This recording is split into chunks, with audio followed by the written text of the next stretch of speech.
Hey, traveler. Paimon. Oh, Paimon knows that voice! Over here.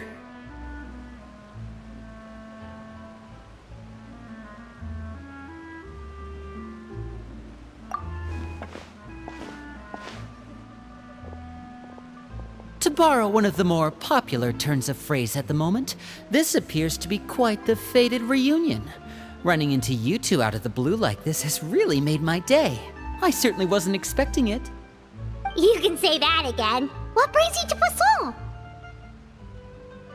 Wait, Paimon's got it! You must be here for one of your magic shows, right? Actually, we've run into a bit of trouble on the home front, so Father arranged for us to stay in Poisson for the time being. Oh, are Lynette and Fremine here too? Yep, along with most of the other members of the House of the Hearth. You may have noticed Poisson seems a bit more crowded than usual. So you're saying nearly the entire organization has moved to Poisson? Sounds like you've run into way more than just a bit of trouble. What's really going on? Well... Since the two of you are so curious, perhaps I can fill in the gaps. You scared Paimon half to death! Father, you're here. You know... On second thought, maybe we don't need to know? It's all probably super confidential House of the Heart stuff, right? We totally weren't trying to pry or anything. No need to be nervous. I could sense your genuine concern from your conversation just now. Of course, I can also understand your confusion. Sending so many Fatui here to Poisson, it's only natural that some might suspect an ulterior motive to be involved.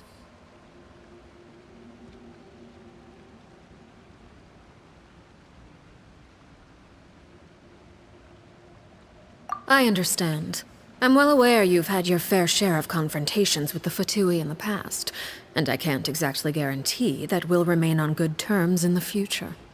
As for right now, however, I would say we have little reason to be at odds, wouldn't you agree? The House of the Hearth could stand to be more open with those who have worked so closely with us in the past. As for the issue at hand, well, it hardly relates to any ulterior motive. To be frank, it all stems from a certain rumor circulating around the House of the Hearth. It's an internal matter. What sort of rumor? A rumor that a certain phantom child is hiding away in the House of the Hearth. A phantom child?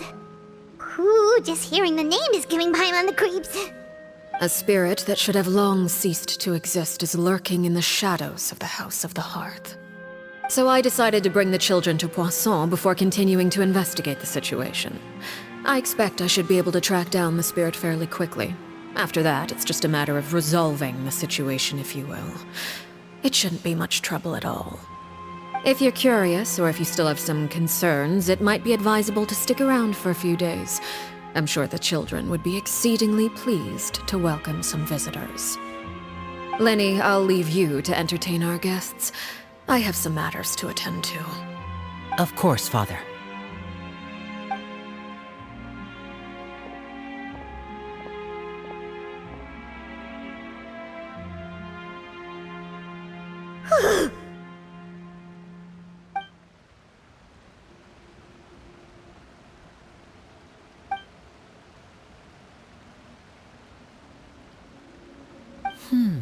It has long been a dream of mine to invite you to our home and introduce you to my other siblings. You're quite well known in the organization already. A lot of people have been talking about you, especially after everything with the prophecy. If you're willing, why don't you stay a while and have a little chat with us? Alright. We don't have anything else to do right now anyway. But let's be clear, we're just gonna be there as guests, okay? Don't get any funny... Oh, wait a second. If we're your guests, that probably means we'll be treated to lots of yummy food, right? Of course. During our stay in Poisson, we've been helping out the locals with some fishing. We bring in quite the bounty every day.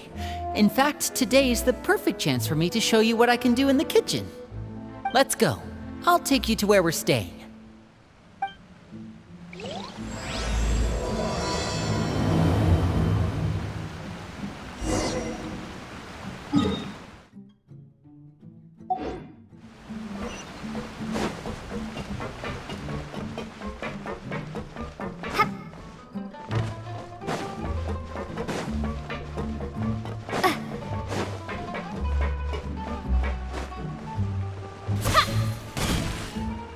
We rented this house from one of the locals to use as a temporary base. I'll come back later and tidy up a bit. After that, it should be all ready for you to stay in tonight. Awesome, thanks! So, where are we off to now? Well, when I happened to run into you two earlier, I was actually in the middle of distributing some supplies. With this many people staying in Poisson, we have to bring in outside supplies every now and then. I should probably make sure the rest of these provisions get delivered, otherwise people might start to get antsy. Okay, we'll come with! There are all sorts of rumors about your organization floating around out there. Paimon's not sure if she could even take a wild guess as to what's true and what's not.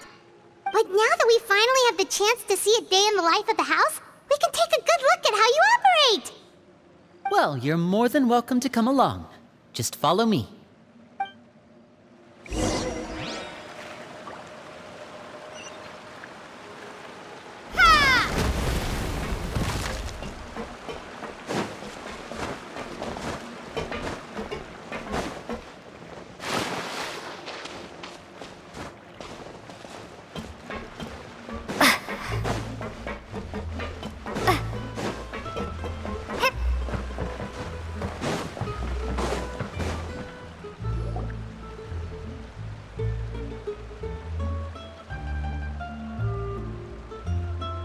Linny! You're finally here!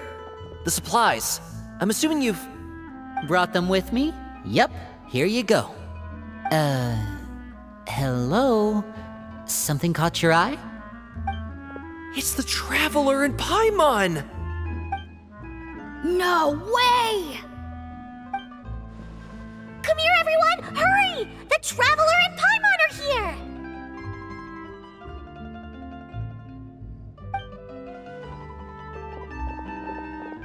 One at a time, please. Don't crowd around them all at once.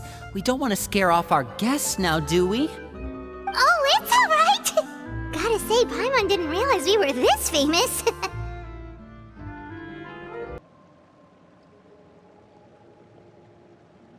Of course!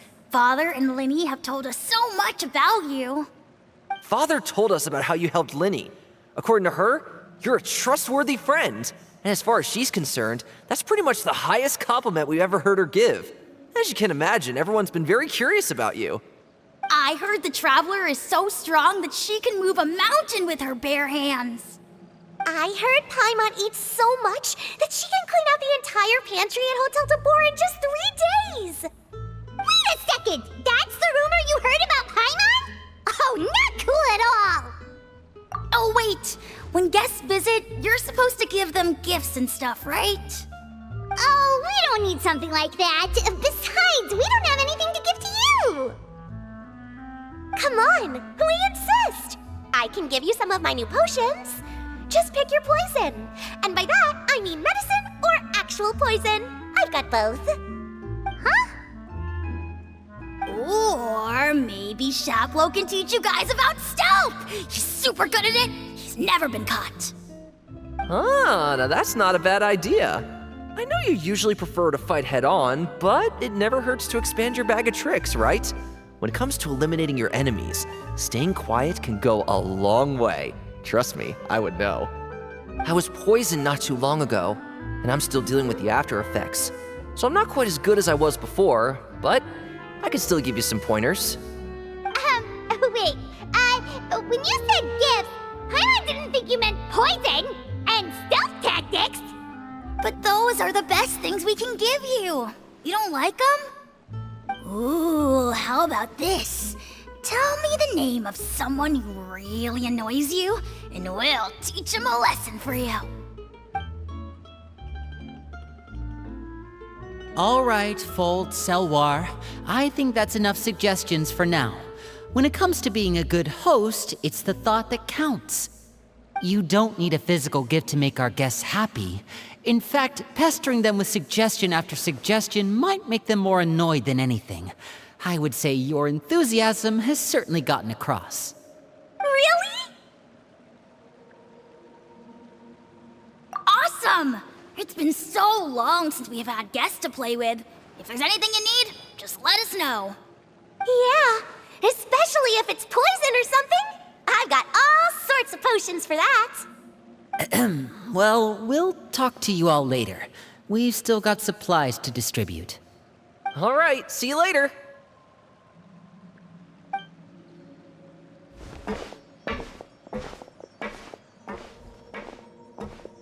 Bye!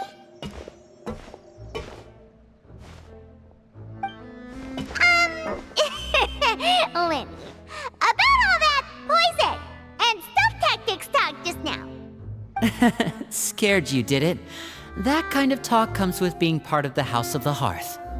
When Foltz was really young, he strangled all of his family pets, just out of curiosity. He was labeled a dangerous problem child and was abandoned by his family. Elwar has an unnatural obsession with potions.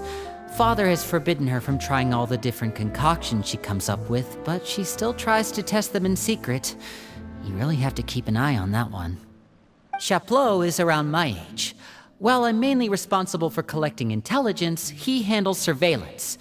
He's very passionate about his work and has no reservations about taking on some very difficult missions. I know you two probably aren't used to that kind of talk, but I can promise you they only had the best of intentions. Things like stealth tactics and developing different poisons, they really mean a lot to them. They were just trying to share the best of what they could offer, that's all.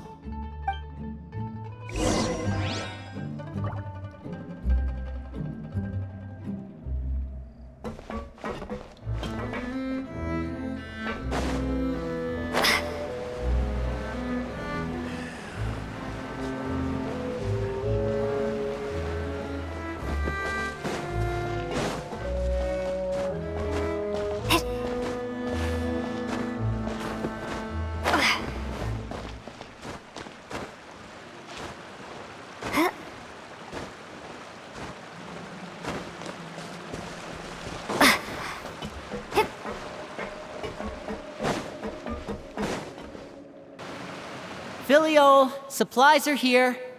Thanks. And who are these two? Outsiders? Allow me to introduce you. This is the Traveler and Paimon. Oh, you're the famous duo I've been hearing so much about. It's nice to meet you. I heard you've traveled to all sorts of places. Is that true? Of course! We're making our way all across to that! Oh, good for you. You must be pretty familiar with Fontaine by now, then. Have you seen the new opera that started running recently? I think it's called... The 4,000 Thieves? Oh, this is the first we've heard of it. It seems like it's going to be fantastic. From what I've been able to tell from the posters, anyway. You should definitely check it out if you have the time.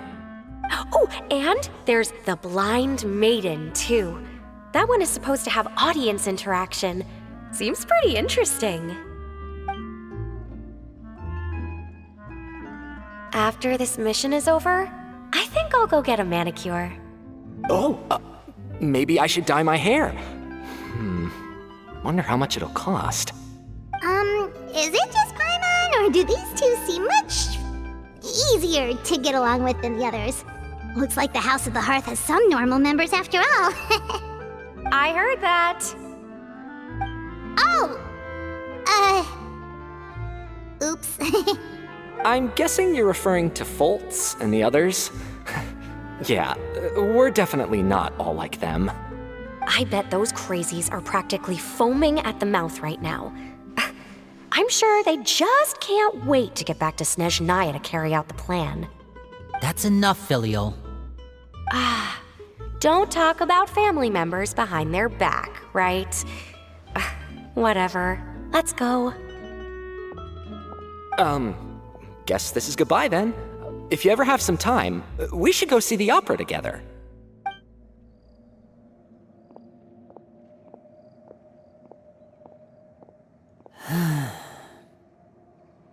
Well, that's it for the supplies.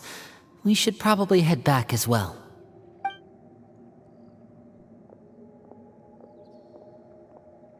Well, they didn't seem too happy with each other. Seems like there could be something more going on here. You're right. We're only here as guests after all. Oh, Linny's getting super far ahead. Come on, let's catch up.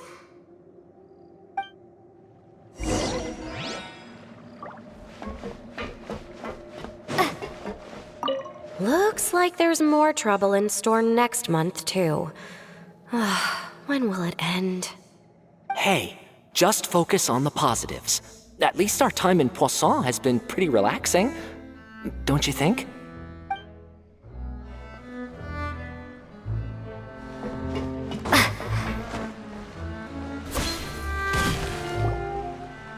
So, what do you think of the members you've met so far? Well, Father is always encouraging us to be strong-willed and independent. So if there's one thing we've got, it's people who aren't afraid to speak their mind. Well, I should probably get cooking. Wanna join? Of course! Then let's head out and... Fremine? What are you doing here? Well, Fremine! Nice to see you again! you too. I heard you're here as guests of House of the Hearth. Welcome. We were just going to make some food. Why don't you come along? I could use some help in the kitchen, and I seem to remember you mentioning you wanted to make seafood soup for the traveler in Paimon. Seafood soup? Oh, Paimon's drooling already. Were you looking for something just now, Fremine? Maybe I can help. It's nothing. I just wanted to see if there were any extra supplies. Yeah, we've got some left over. What do you need? Some food and water, and some clean cloth, if possible. No problem. Give me a second here. Food, water... Wait a minute. What do you need all of those for?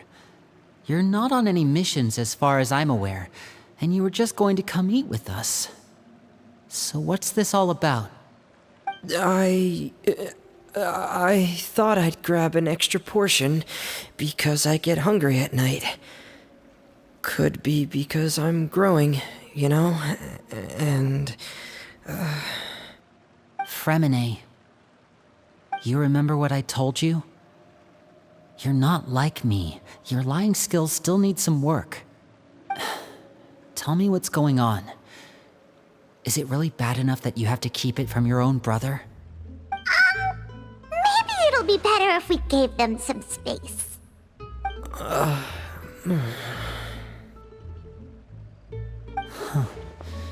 This is the first time I've seen that kind of look on your face. Whatever happened, does it have something to do with Father? Yes. Just follow me.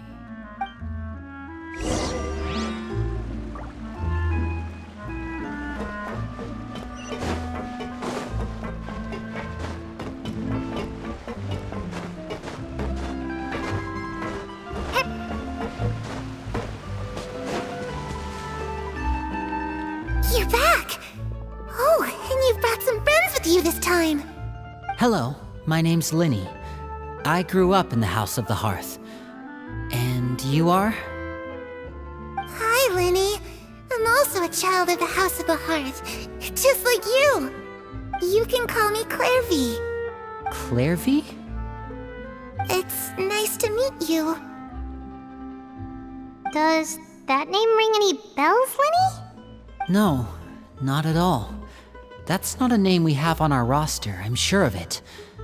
What I'm not sure of, though, is how she managed to sneak in. She must be the phantom child Father's been searching for. From the looks of it, I'm guessing you were the one that found her, Fremine. You, haven't told Father, have you? No, I haven't told anyone.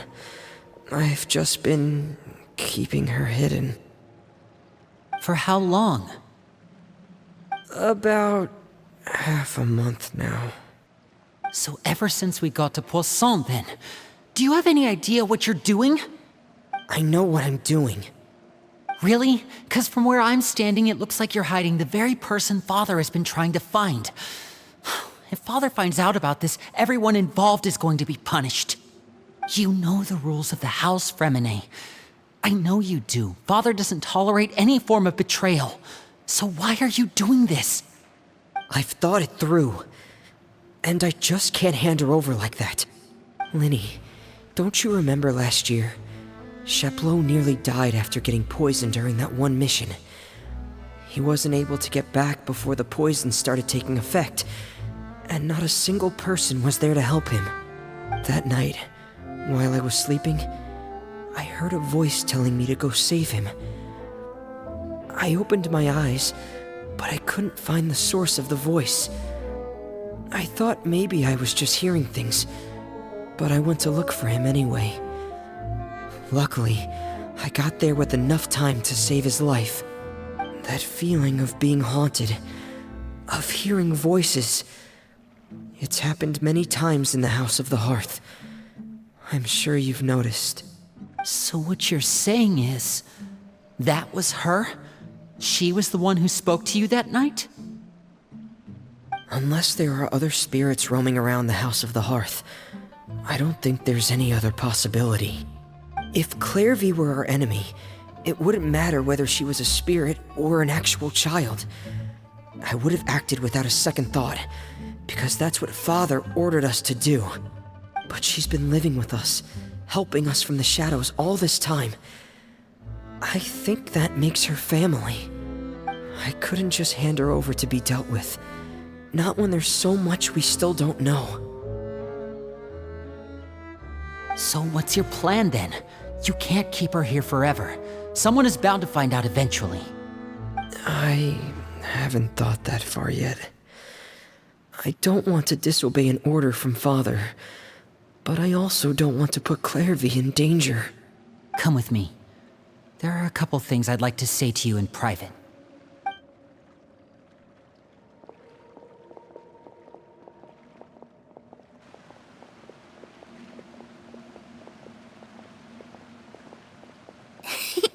Those two sure care a lot about each other. Well, they got a funny way of showing it. From where Paimon was floating, it sure seemed like they were about to bite each other's heads off. No way! They have a really deep bond. I could tell right away, 'cause I also have a friend like that. I just don't know how long that kind of bond can last. The darkness in the house runs deeper than you can imagine. No one can get out alive. I'm sorry, Linny. I really didn't mean to drag anyone else into this. Oh really? You didn't mean to? 'Cause I for one wish you did. Huh? What do you mean? You know, when we were younger, you didn't call me Linny. You called me brother, just like Lynette. We grew up together, the three of us. We were all orphans, all rescued by Father. Of all the siblings in the House of the Hearth, I think our bond was the closest. Later on, when you started calling me Linny, I wasn't actually surprised. After all, Lynette and I are related by blood. We've had to depend on each other to survive long before we joined the house. Linny, The darkest and most difficult moments of my life happened before you and I had ever met. I'm sure that's true for you as well. Even so, Fremine, we've stood by each other for all these years now, and to me, that means more than blood. You and Lynette are the most important people in my life. No one can replace you. So I won't let you face anything alone. Not if I can help it. Oh, looks like things are getting kinda heated between Linny and Fremine. Maybe we should go check on them.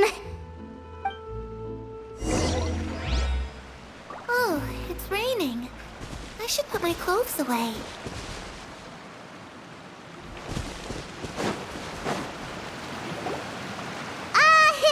Hey, you two! Hope we aren't interrupting anything. Like a fight, or... Oh, wait a minute, Fremine, you're not crying, are you? Is everything alright? Everything's fine. Thanks for asking. Well, we're all friends here, right? We've been through so much together, so if there's anything we can do to help, just say the word. It's just a small family dispute. It's not something our guests should trouble themselves with. In fact, it might be better if your stay ended here.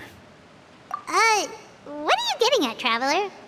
When guests are around, families are often on their best behavior. And any disputes are less likely to escalate. That's what you're trying to say, isn't it? I just... Thank you. I was really hoping to keep you out of it. But even if I could think of some other reason to turn you away, I'm not sure I could convince you. I know things could turn dangerous, so I promise you this. From now on, I'll protect you like my life depends on it. Me too. Well, back to the matter at hand then. If we don't plan on handing Clairvy over to Father, then our only other option is to solve the mystery of her identity before Father is able to track her down. That means finding out where she came from and what she's doing here. Then we can send her on her merry way and pretend like none of this ever happened.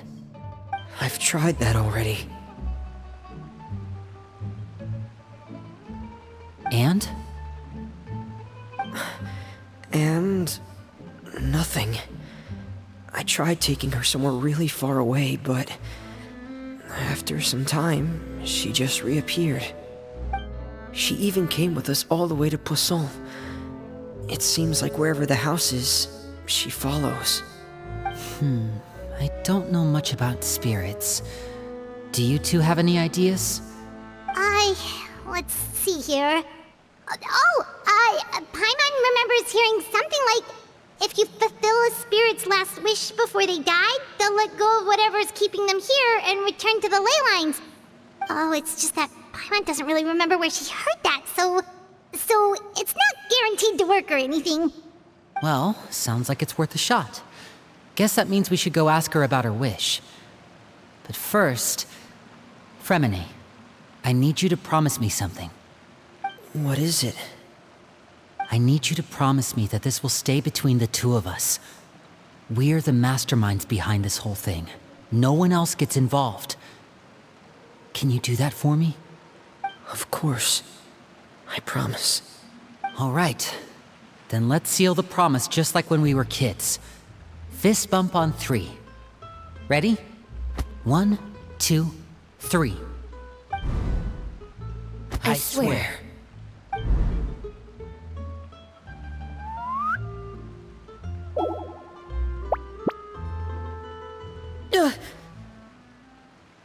Whoa!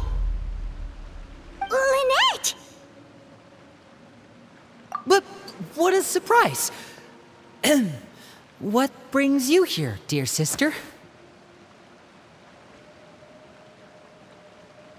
And, when exactly did you get here?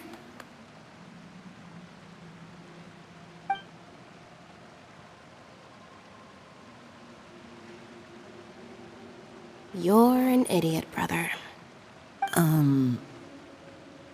And you too, Fremine.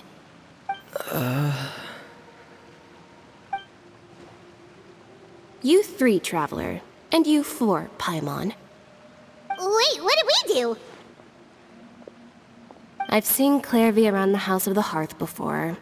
I hadn't seen her in Poisson, so I figured she must not have come with us. But it turns out, you were just hiding her. I heard you talking about your plan. Rather than steering clear of the situation, I'd rather fully join in.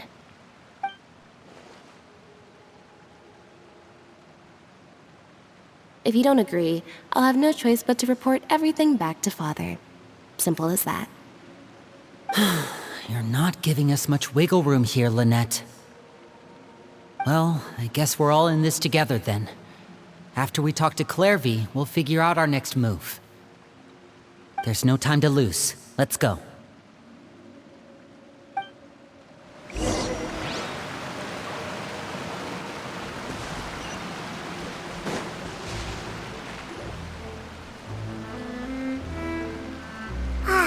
I'm full. Thank you for bringing me this food, you guys. She said she's full, but the food doesn't look like it's even been touched. That's right. Based on what I've been able to observe, it doesn't seem like Clairvy can interact with the physical world at all. Still, when she's presented with food, she'll always linger around it for a good little while. Maybe, in her mind, she really is eating those things. Does she know that she has already passed away? I've tried to ask her, but she didn't answer. My guess is that she's just as confused as we are. Or maybe she couldn't understand the question at all. Clairvy, if you've got some time, I'd like to ask you a few questions. Sure. Oh, another new friend. Hi, I'm Clairvy. Hello. Clairvy, how did you join the House of the Hearth? Huh? Isn't it the same for everybody? The knave brings you here and then you can't leave. It's just that your name, it's not on the roster.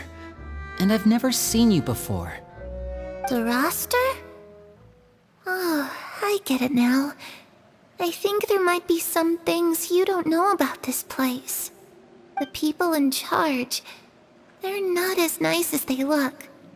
They say they keep a roster, but it's not complete. There are a lot of people who aren't on it, and never will be. In this house, some people are family, and other people are just test subjects. Those kinds of people aren't ever going to get a place on the roster, unless it's the roster of people who've been executed. Wait, does that mean the knave... She... Is there anyone that can vouch for you? Perry, she's my best friend. She's the only one I trust in this place. Have either of you heard of that name before? No. Me neither. Clairvy, Perry. Neither of those names are on the roster. But it seems like she's telling the truth. Either that, or this kid's already got a bag of tricks bigger than mine. Maybe we should try a different approach. Clairvy, do you have a wish? A wish? It can be anything you want. Just imagine. It's your birthday, you're blowing out the candles, and your wish is...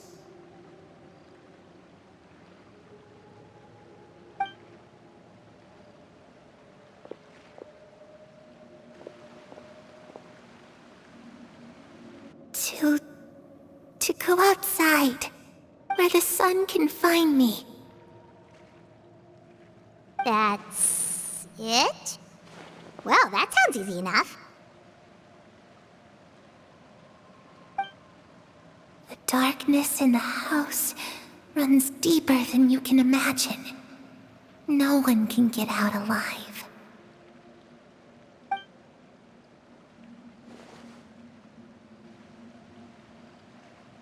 Okay, time to divide and conquer. Listen up, I've got a plan. I'll try and find a way to use basic illusory magic to take Clairvy outside and bring her somewhere with sunlight. Lynette, try and find the list of executions that Clairvy was talking about, and see if her name is on it. Fremine, you stay in Poisson. We can't be the only ones who've had run-ins with Clairvy. I need you to collect intel on everything she's said and done. Understood. I'll try my best. What about us? What should we do? I really appreciate your willingness to help, but this is a family matter. I don't want to drag you in too deep. It's too risky. Let me think. Since Father considers you to be guests, maybe you could stick by her side for a little while. You don't need to do anything except keep up some nice, casual conversation. Ah, Paimon gets it. You want us to distract her. I'll give you a magic bird. If Father suspects something, all you need to do is release it when she's not looking, and it'll alert me that something's wrong. Of course, that's only as a last resort. If Father doesn't seem to notice us, there's no need to make contact. We'll reconvene here tonight after all's said and done. If the worst-case scenario happens and we're discovered, just tell Father everything. We're not going to let our guests get punished for our own actions. That's where we draw the line. You too. Okay, this is where we part. Father should be at the beach nearby.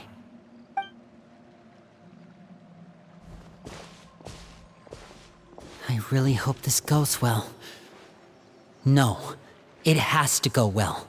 That's the only way this can get resolved.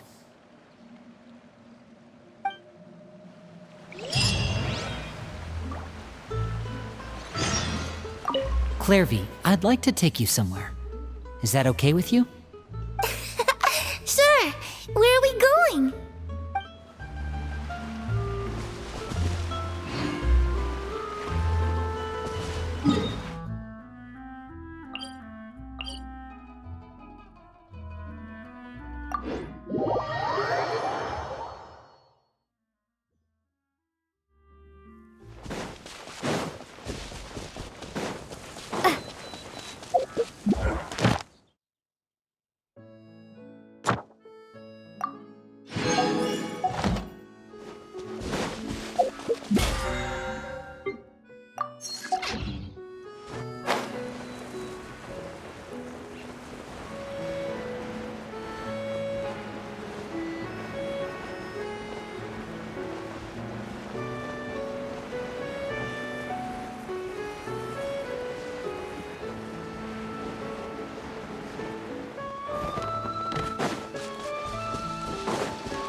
It's the knave! And... child! Hey, aren't you supposed to be in Snezhnaya recuperating? What are you still doing in Fontaine? Oh, it's you two. I didn't expect to run into you here. I was unconscious for quite a while after the fight in the Primordial Sea. After I woke up, I realized I was being taken back to Snezhnaya, and well, I couldn't have that now, could I? Not when I've still got unfinished business here in Fontaine. So, I mustered up all my strength and made the journey back on my own. What sort of unfinished business are we talking here? It has to do with Skirk, my master. I really wanted to meet up with her, but by the time I got back, she had already left. I still have so many questions for her. Without any other leads, all I could do was ask the knave to help me track her down. She must have left behind some traces from her time in Fontaine. Oh, okay, so have you found any clues? Unfortunately, no. While the House of the Hearth is adept at collecting all manner of intelligence, certain existences can still manage to escape our purview. Basically, unless Master feels there's a need to meet with me, she's not going to be found.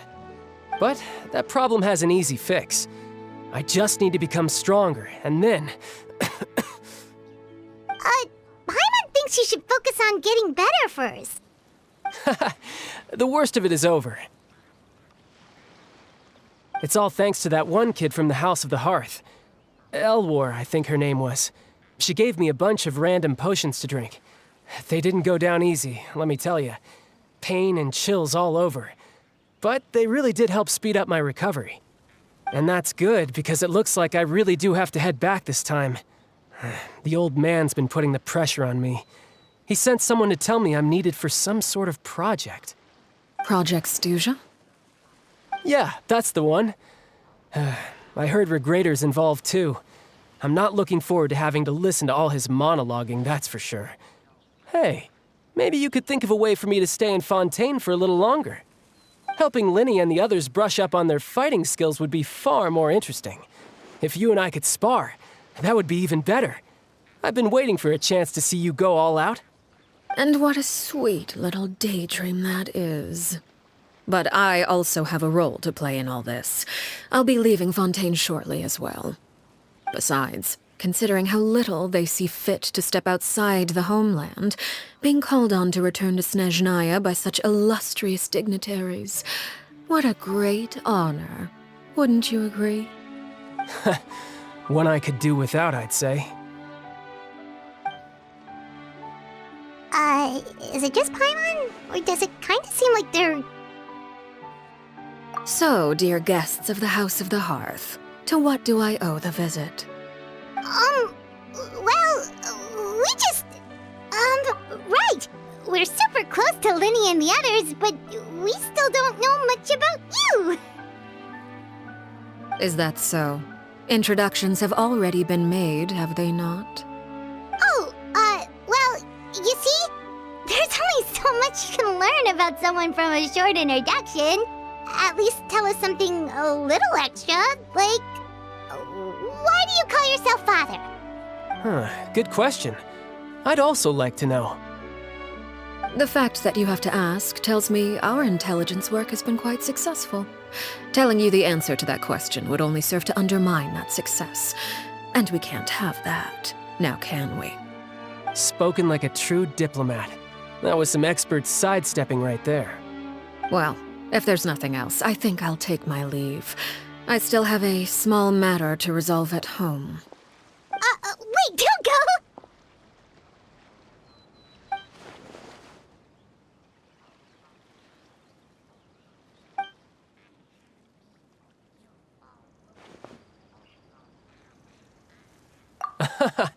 I'd also like to hear the answer to this. I've met some of the members of your organization, and they all seemed like really good kids. They actually reminded me of Tonya and Tusser. Which, by the way, if you ever betray them, I'm just letting you know, I won't let you off easy. And why would I betray them? Well, you've already betrayed the House of the Hearth once, haven't you? At least, that's what I heard.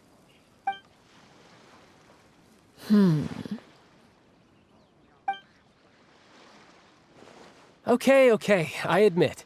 That's just what the old man told me. The rooster, I mean.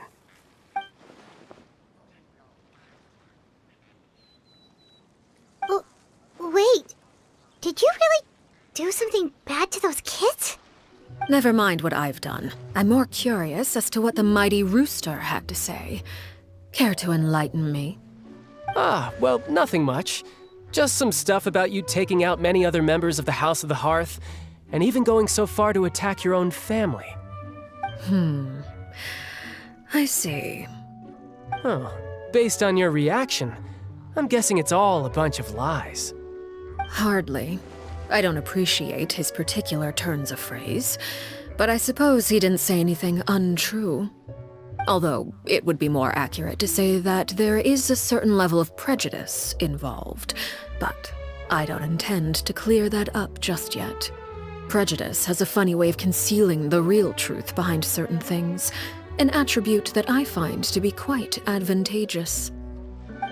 Call yourself a Fontainian, for example, and people will assume all sorts of things, when the real truth is that this is simply the land where I was raised. Huh? You're not actually from Fontaine? But then why did you try to help out with the prophecy and everything? I was trying to protect the children born in Fontaine. Claiming that I myself was a Fontainian simply made it easier to operate. People would hardly suspect a fellow Fontainian of having any ulterior motives. Who wouldn't want to save their homeland after all? The primordial sea wouldn't have any effect on me, but it would have caused great harm to the House of the Hearth. Well, you wanted extra information, didn't you? There you go. I hope that satisfied your curiosity.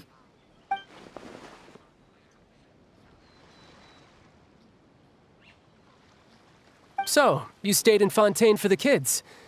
I guess I was wrong to believe you'd betray them. Apologies. Looks like I was holding on to some prejudices myself. Good.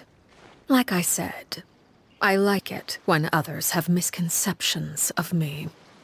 Actually, while I was recuperating at the House of the Hearth, there was something else that really caught my attention. I heard that members always resolve disputes and arguments with a friendly spar, and the loser has to back down.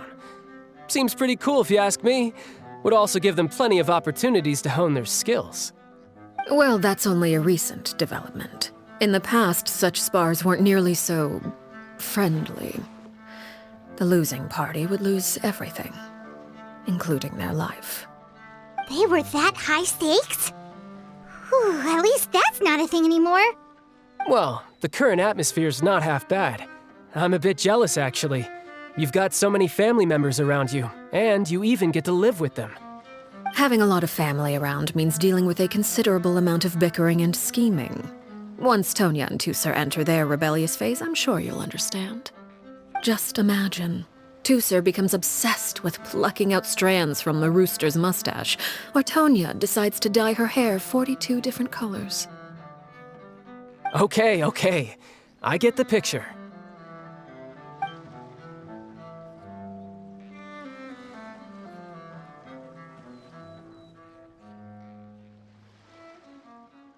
Well, would you look at the time? I should probably get going. Traveler, Paimon, I'm not sure where our paths will cross next, but the next time we run into each other, we should definitely try and find some time to spar. Again, maybe this is a conversation we can have when you look less like you're gonna keel over. All right. Well, thanks for everything, Arlecchino. No thanks necessary. You also played a part in obtaining the Gnosis. I would say we can call ourselves even. I like the sound of that. Well, I'm off. See you all some other time. We should probably get going too. Do you want to head back with us? Oh? You want me to leave so soon? Oh, well, you see, I'm rather enjoying the evening breeze. If you don't mind, I think I'll stick around for a bit. I have some things to think about. Apologies for not attending to you like a proper host. Please forgive this slight. I do hope you'll have a pleasant stay. We managed to keep her distracted until nightfall. Good thing Child was there to keep the conversation going. You don't think she suspected anything, do you? Oh, I wonder if Liddy ran into any issues. Let's hurry back and see how everything went. Oh? You decided to stay a little longer? Let's take in the ocean view together, then.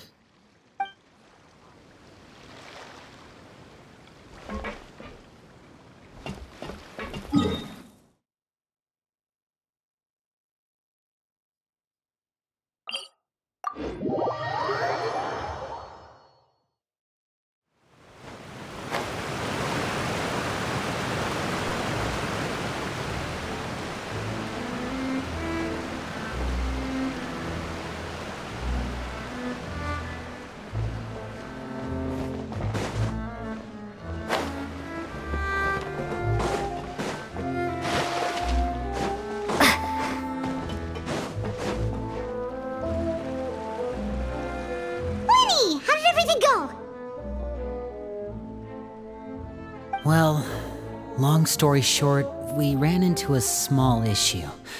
Clairvy can't go into the sunlight. Everything was fine at first. She followed me up to the surface just like I told her.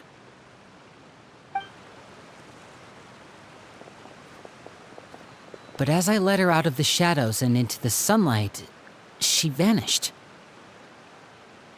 I turned around and there she was, standing at the edge of the shadows, silently watching me. Huh. Maybe she's afraid of sunlight, or... No, it wouldn't be her wish if that were the case. Well, we could always try pushing her into it. Oh, true. I've pretty much tried it all already. Nothing worked. Eventually, the sun went down, so all I could do was bring her back here. How did it go with you, Lynette? Good. I've got the list. It's right here. Really? Well, what are we waiting for? Let's take a look!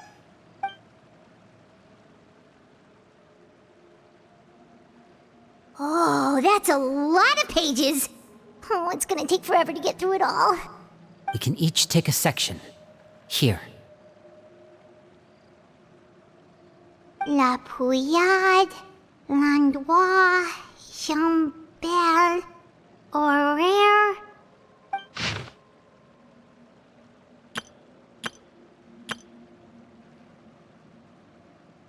Oh, yikes. That horaire guy has a huge scar on his face. He's kinda giving Paimon the creeps. Ah, I've met him before. The scar is from an injury he received during a mission. I still remember him joking with me about it. He said any future lover would take one look at him and then lose all interest. Did he say anything else? Well, I asked if there was someone he was interested in. He said no, and that's where our conversation ended. It was only later that I learned he really did have someone he liked. He risked everything to escape so he could be with her, but it didn't work.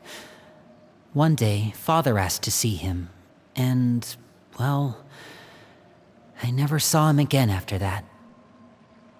Wait, so that means the knave, It may seem cruel, but it's just one of the rules of the house. Betrayal is not to be taken lightly.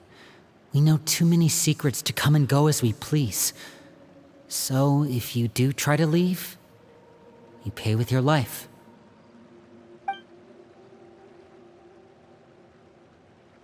Her name's not here, huh? Well, that's not too surprising. It doesn't seem like this list is complete. It only contains records dating back around 5 years. Let's shift our attention then. Fremine, were you able to find anything out? Fremine. Sorry. I was thinking about something. I managed to talk to quite a few people, but I couldn't help but notice that the atmosphere in the house was a little strange. Strange? Yeah, I mean, I know there have been arguments in the past, times when people haven't gotten along. Chaplot and Filial are a good example of that. Oh, those are two of the people that we met while delivering supplies. Paimon can see how they might not get along. They had very different vibes, and their, interests seem to be pretty different as well. That's to be expected, actually. Father brought us all here, shared her knowledge with us, taught us how to fight. That's one thing we all share. But that's also where the similarities end. Not all of us feel the same desire to stay here. As members of the House of the Hearth, we're also considered part of the Fatui. And to a lot of people, that's an identity they never asked for. Certain members get older and realize they want something else for themselves. But considering the rules of the house, most people would never say that out loud. People like Chaplot and Foltz are loyal to Father and her vision. They're proud to be part of the Fatui. Filial and Nantoy, on the other hand, well, they aren't quite as enthusiastic. These kinds of conflicts have always been there. It's not like Father is in the dark about any of this. Well, that's true. But it just feels like things have gotten worse lately. Filial and the others, it seemed like they were meeting in secret to talk about something. I can't say for sure, but I think they've met Clairvy. You think she's been inciting them to act out? No, not exactly. But I wouldn't be surprised if she said something to them about the darkness in the house and how deep it runs. She's told me about it before. Experiments being run on children. People being used as pawns on the battlefield without so much as the strength to survive. And they just believed all that? Without any evidence? Clairvy's words probably gave them the excuse they were looking for. Whether they actually believe them to be true is secondary. This is all because of Project Stuja, isn't it? Whoa. Hold on a second. What's this Project Stuja all about, huh? This is the second time it's come up now. Sorry, but I'm not sure of the details either. I only know what Father has told us, which is that it's something the Rooster and Regrator have been working on together. Apparently, it has to do with the Fatui's strategic plan for the future. Because the House of the Hearth was so successful in obtaining the Gnosis, we now have the honor of playing a key role in Project Stuja. Wait, but isn't that a good thing? Key role is just another way of saying dangerous role. To us, the whole thing is an inconvenience. Father thinks so too, but she's in no position to refuse. Their plan isn't exactly unreasonable, and they've been funneling the house a lot of funding.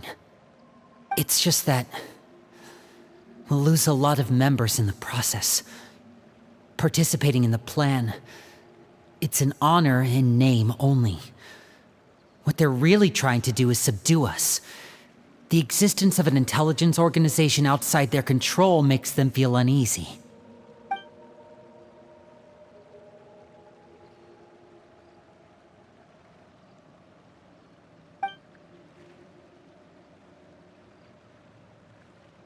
Okay, super complicated top secret Fatui business aside, what does all of this have to do with the conflicts you were talking about earlier? Paimon doesn't get the connection. External pressure has a way of exacerbating internal strife.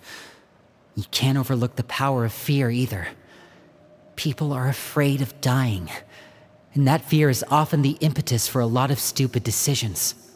I thought resolving the Clairvy situation would make everything go back to normal, but it looks like things are more complicated than I thought. If we leave Filiol and the others to their own devices, sooner or later, Father will be forced to take action. We can only focus on one situation at a time, brother. You're right. Even if we confront Filiol and the others, it won't do any good. It might even make matters worse. We should focus on Clairvy for now. Well, it's getting late. We should head back and get some rest. We'll try again first thing tomorrow. Lynette, you stick with me this time. Fremine, keep a close eye on Filiol and the others. Make sure they don't do anything they'll regret. Good work today, everyone. Have a good night, and I'll see you tomorrow.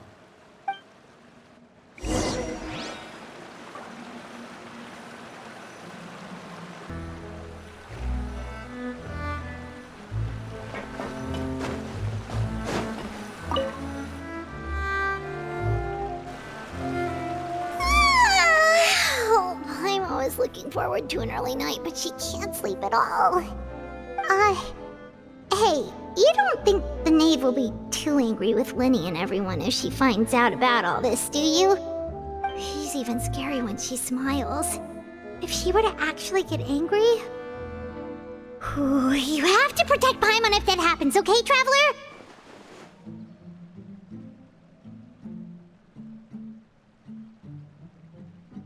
Oh, well, in that case, we should just plan on running away. We'll grab Linny and the others and we can make a break for it as fast as we can. Look! Look over there!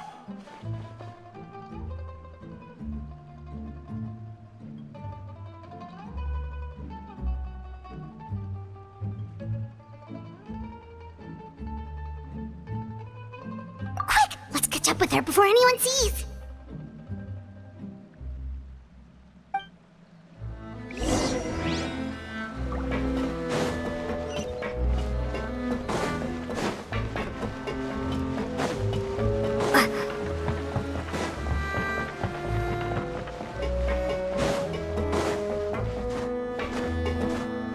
Over there!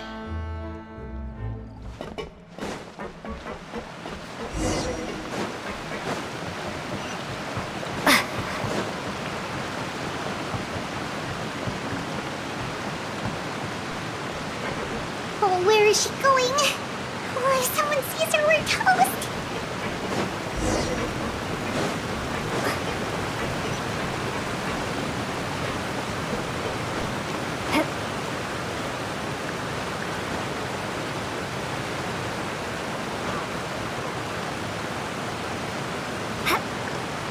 Oh, look!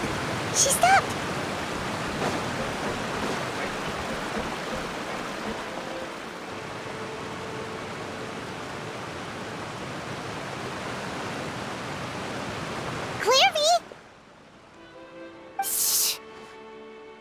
I opened the window while no one was looking.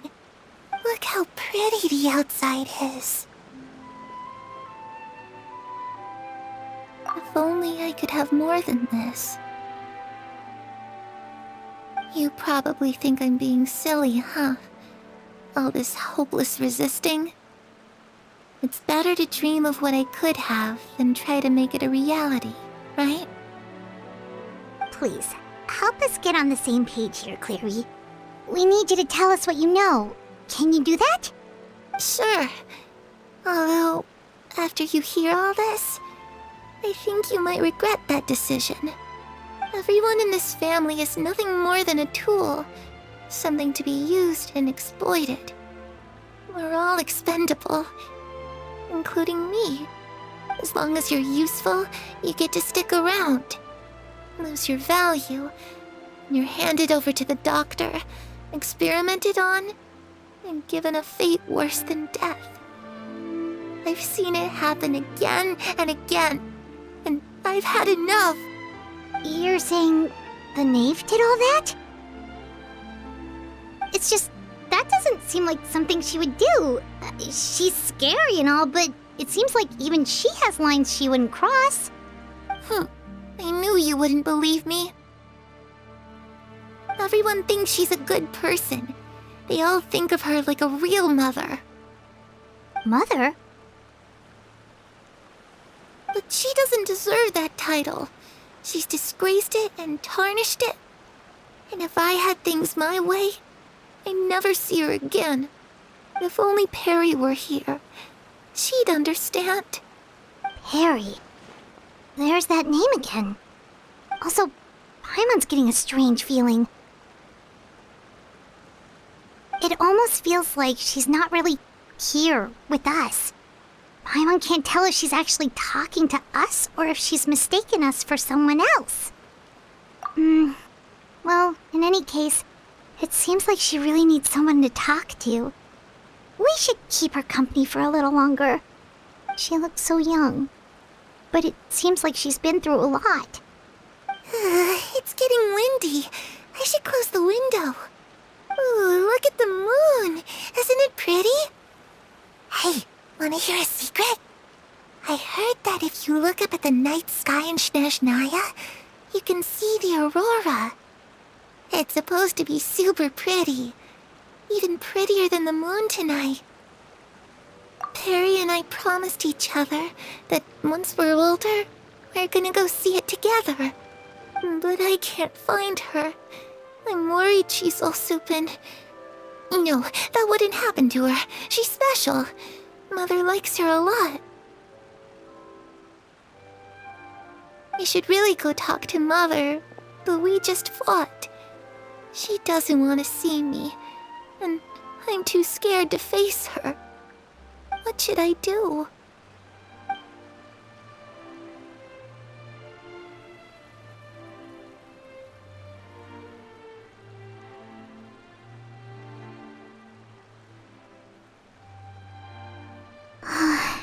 Paimon really doesn't understand what's going on with her.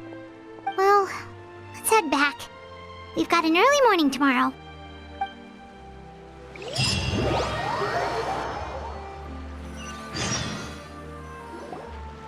All right, looks like we're all here. Let's go ahead with the plan. Oh? What is it?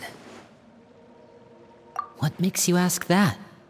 Well, we kinda ran into Clairvy last night, and that's what she told us. We met the doctor back in Sumeru. He's super dangerous, and he's done all sorts of bad things. It's possible that Father and the Doctor have had certain dealings, but I don't think Father would work with him. We're not really on the same side, so there's not a lot of trust between them. That doesn't exactly set the stage for a successful partnership. I did hear, though, that when Father first became a Harbinger, the Doctor offered to work with the House of the Hearth. Father rejected most of his proposals, except for one. It had to do with some sort of secret experiment. Secret experiment? Could that be what Clairvy was talking about? I don't think so. I don't know any details about the experiment itself, but I do know it's an entirely independent operation. The Doctor only proposed a direction for the research. That was the extent of his involvement. I still don't think that counts as working together.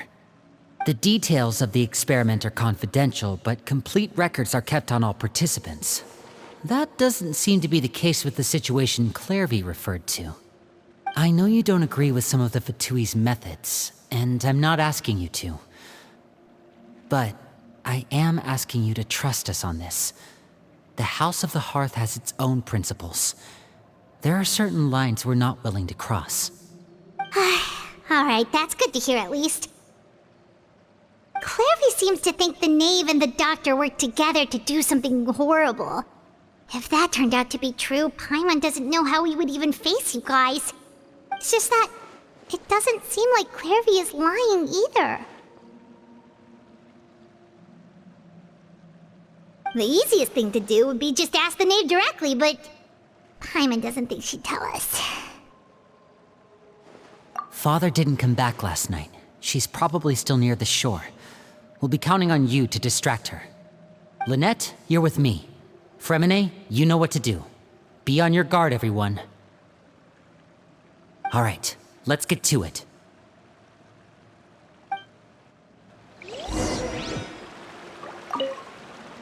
Where are we going today? Let's try somewhere further away this time.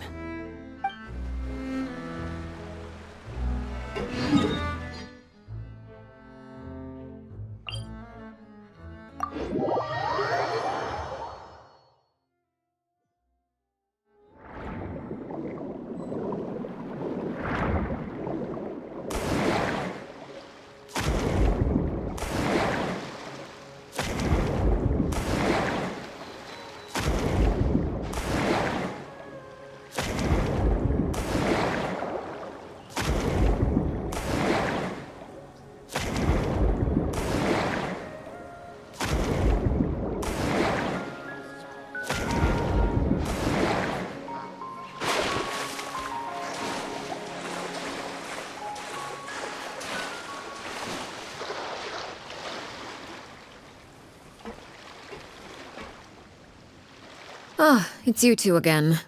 I must say, you look a bit pale. Did you have trouble sleeping last night? A little. Perhaps if you had less on your mind, you'd be able to absolve yourself of such troubles.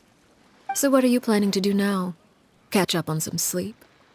Or should I give you some time to rack your brain for a topic to discuss before I ask any questions? Although I must profess to being curious. Without Child here, how do you plan on distracting me? Us? Distract you? A good one. But no, we were just here for a chat. Looks like you could have used some extra time to think. No matter. If you don't have any other plans, why don't you accompany me somewhere? Don't worry. I'll be sure to steer clear of any scheming children. The ocean breeze is sure nice today. Children always think they can hide things from the grown-ups. But nothing gets past me. Least of all a little scheming. I think I'll let them have at it for a little longer. I can be very patient. Well, I'll leave you to think things over. If you're so inclined, meet me outside the Palais Mermonia. Good things come to children who do as they're told. So I do hope you decide to tag along. If only for your friends' sakes. What should we do? She clearly knows about everything we've been doing, and Paimon doesn't think it'd be a stretch to say she was threatening us just now.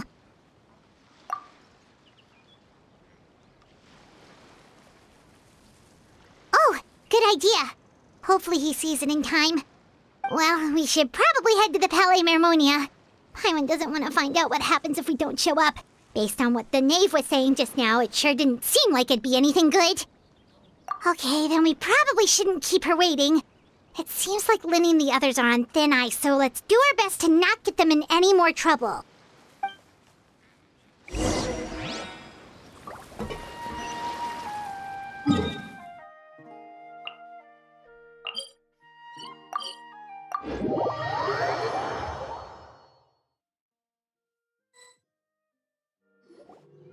Seeing as we still have some time before my meeting, we might as well enjoy some pleasant conversation while we wait. I'm glad to see you get along with my children. Being surrounded by good companions is necessary for a child's development. You're not planning on doing anything to them, are you? I assume you're referring to Lenny, Lynette, and Fremine. Although, there's that situation with Filial and Nentoy as well. It appears quite a few people have been acting out lately. No matter. I'm not one to discriminate. All those who betray the house meet the same fate. There are no exceptions. Does that mean you're going to kill them? Oh, are you here to beg for their lives? I'm sorry to disappoint, but the rules of the house change for no one. In my organization, everyone is responsible for their own actions. But don't you care about them at all? They really respect you. They even call you father. You must feel something for them. Any organization in which feelings come before principles is one destined for ruin. The House of the Hearth is hardly an exception. You could say our principles are more stringent than most. Perhaps I can offer you this consolation at least. As our guests, you two will not be held accountable along with them. I would imagine Linny, Lynette, and Fremine will be able to keep their lives. As for Filial, Nentoy, and the others, I'm afraid there's little I can do. They can try to escape, but once you know our secrets, there's no getting out alive. But that's awful. Ah, you seem concerned. Out of consideration for my guests, I suppose I could turn a blind eye for a little longer. If Linny and the others manage to dispose of Clairvy in the meantime, all evidence of their wrongdoing will be lost. In that case, I could hardly punish them for something I couldn't prove. If their efforts are unsuccessful, on the other hand, all will be held accountable, and the punishment will be severe. Of course. Oh, and here, I believe this belongs to you. Do try and keep better track of it next time.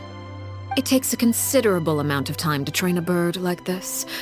It would be such a pity if you were to lose it. Permanently.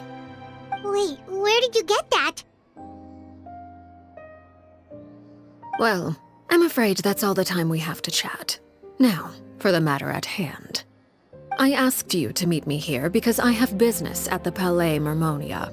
It has nothing to do with you, but I think it would be prudent for you to stick by my side for the time being. There will always be time later to run off and tell Linny what you've learned. Well, time to go. Looks like we wrapped things up just in time.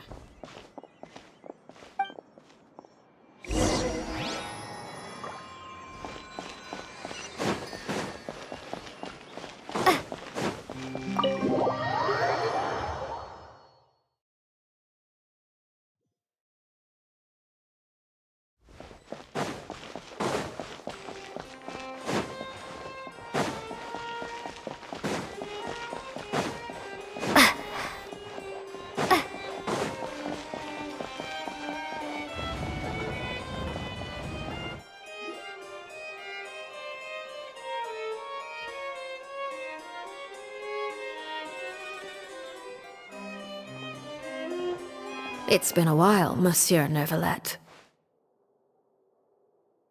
I must say, I wasn't expecting my meeting request to be approved quite so quickly. The Palais Mermonia operates with an efficiency worthy of admiration. It is only right that an esteemed diplomat such as yourself should be afforded the proper level of respect. Although, if I may speak plainly, I must confess that I did not anticipate we would have the occasion to meet again after presenting you with the Gnosis. I see you brought the Traveler and Paimon with you as well. If I may inquire as to the purpose of your visit. I'll be departing Fontaine shortly. There is, however, an outstanding matter that I would like to see resolved before I go.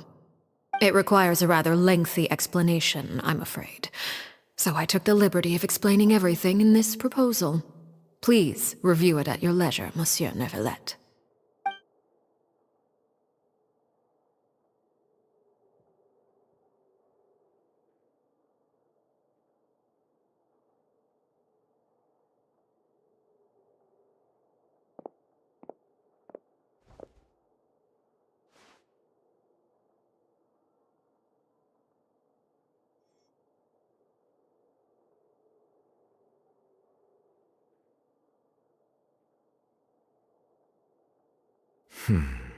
I understand your request.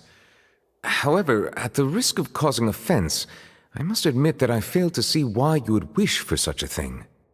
I heard you have a certain fondness for water tasting, Monsieur Neuvillette, so allow me to use water as an analogy. A family is like a large body of water with countless rivers flowing in and out. As someone who watches over this system, I would hope that each river that flows from the source will eventually reach the ocean. Of course, objectively speaking, I know this is impossible. Most of the rivers will dry up along the way, disappearing into the ground and leaving nothing but a barren riverbed behind. Not all rivers are destined to reach the ocean, but I would not see their existence rendered meaningless. I believe the water that flows within them is simply meant for a different destination, like a field in need of irrigation. Or perhaps the glass of a certain water-tasting enthusiast. Did you get any of that, Traveler?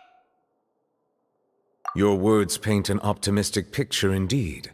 Allow me to remind you, however, few among us are willing to sip from a glass filled with tainted water. It may have been tainted at one point in time, but not to worry. I'll make sure it's strained of all impurities and returned to its cleanest form.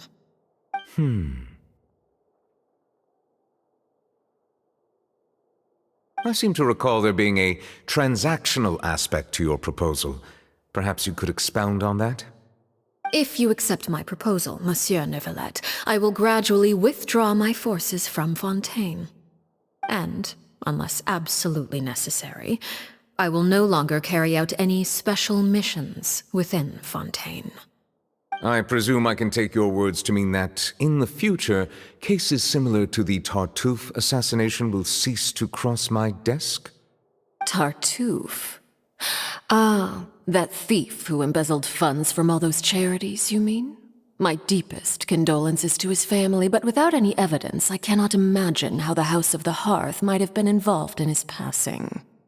Of course, if you accept my proposal, Monsieur Neuvillette, I'm sure certain measures could be taken to reduce the frequency of such troubles. You choose your words carefully indeed. In that case, I am inclined to accept your proposal. My thanks for your generosity, Monsieur Neuvillette. Well, with that settled, we should be going now. I took the liberty of bringing along 2 bottles of spring water from Snezhnaya for you to enjoy. I do hope I get the chance to hear your impressions. Perhaps at our next meeting, yes? Indeed. I trust you would not overlook your commitment in the meantime. All right, Traveler Paimon. Time to go.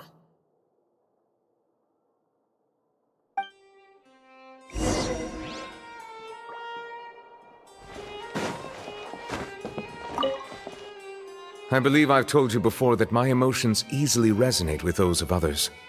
Yet in the few meetings I've had with that Harbinger, I haven't been able to sense any aspect of her emotional state. Her mind is like a still body of water. Who knows what darkness lies in its depths, and the lack of ripples on the surface gives nothing away. It's unclear whether this is her natural state of being, or whether it's an incredible strength of will that gives her the ability to master her emotions. Either scenario, however, suggests she is a very dangerous individual. I do not expect an explanation as to why you two are by her side. Whatever your reasoning, I would only advise you to take caution.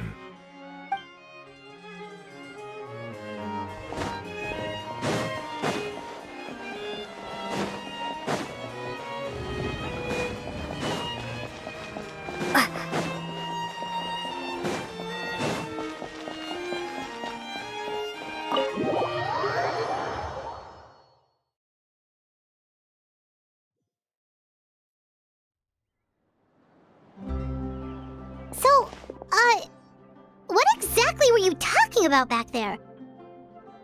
Paimon only heard you mention some rivers, a large body of water, and then some kind of irrigation scheme. You really want to know? I would imagine there might be more pressing concerns at the moment. Lenny, Paimon really hopes everything's going okay. Oh, Paimon recognizes that look. You've got your thinking cap on, don't you, Traveler?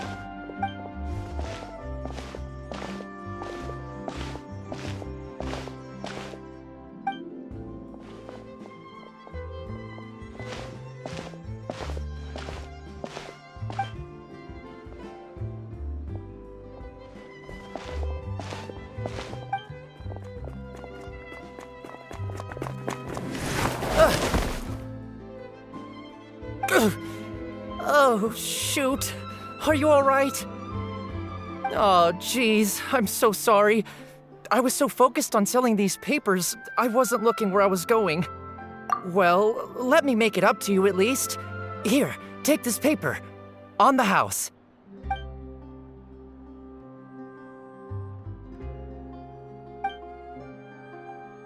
Oh, you don't have to give us anything. Please, I want to. It's not like I'm short on supply. All the extras will be useless come tomorrow anyway. It's my fault, really. I was just trying to bring home some extra mora for the family, but I bit off more than I can chew. I haven't had many takers today, so I'm still swimming in papers. What's going on here? Nothing much. I just ran into your friend here on accident. I should probably get going, actually, so... Hold on. Of course, I'm happy to compensate you with mora, it's just... I don't have any on me at the moment. I'll take 3 papers. Here. Your payment. Oh! Thank you for your patronage. May the Archons bless you with good fortune. If only I had the chance to run into such generous customers every day. I should probably just take on a smaller inventory though, right? I'm getting married soon, so sometimes it's hard to not get ahead of myself. Anyway, I should head out. Goodbye! Well, now that my affairs are settled, we should take the boat back to Poisson. We've even acquired some light reading to enjoy along the way. Actually, why don't we stick around for a little longer? Paimon just realized how hungry she is. She can't head back to Poisson on an empty stomach.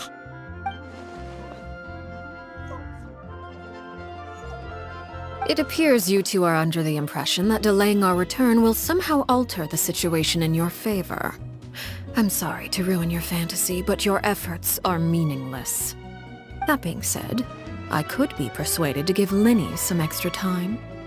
I just have one condition. If you agree to my request, I'll even answer some of your questions. You're quite curious about Clairvy, are you not? And my relationship to her. Wait, why are you being so generous all of a sudden? You're not gonna ask us to do something bad, are you? You overestimate yourself. You don't have the talent for bad things.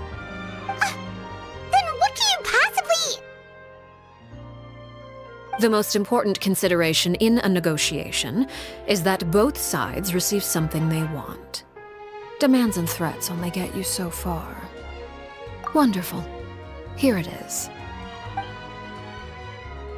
When the time comes, make the choice that you deem most appropriate in the situation, and lend your help to the House of the Hearth. Okay. Sounds normal enough. But what do you mean, when the time comes? When is that supposed to be? That is for you to decide. Then we have a deal. Follow me.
How about we explore the area ahead of us later?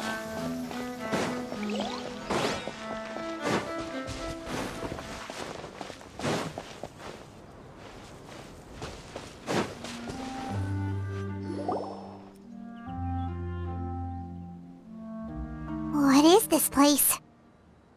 Somewhere long forgotten by everyone. It used to be a grand building. Now it's nothing more than a pile of rubble. No one comes here anymore, nor does anyone care about what once happened here. Although, this place does have something to do with the story I'm about to tell you. It was before I became a Harbinger, and before Linny and the others joined the House of the Hearth. Due to certain events, I first killed Clairvy and then her mother. And this is where it all happened. You were the one that killed Clairvy? Patience now. Allow me to explain Clairvy's side of the story first.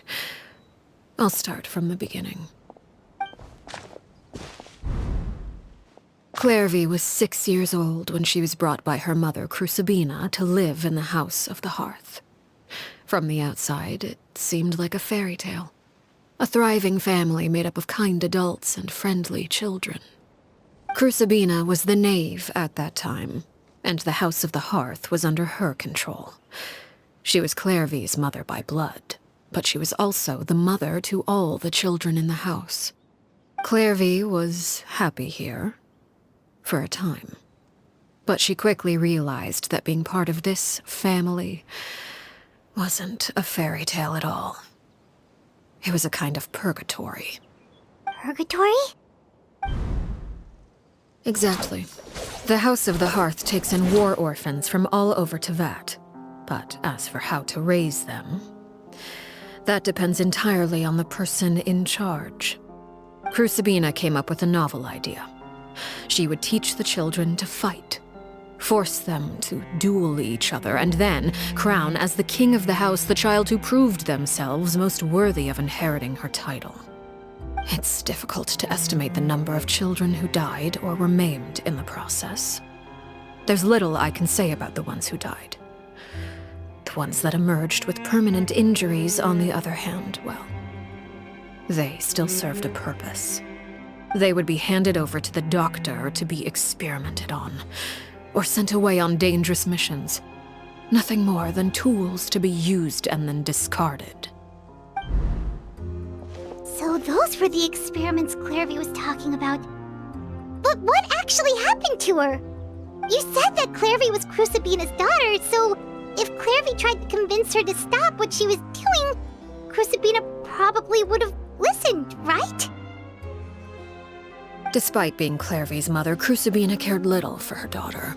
She forced Clairvy to join the House of the Hearth only as a means to demonstrate her own impartiality as a mother, to prove that she treated all her children equally. Clairvy did try to convince her mother to change her ways, but It was to no avail. After her efforts failed, the only other option was to rise up and try to fight back. Unfortunately, the other children had already been thoroughly indoctrinated into the illusion of happiness Crucibina had created. Of course, there was one exception. Someone Clairvy's age who knew the truth about the House of the Hearth. Her name was Peruere.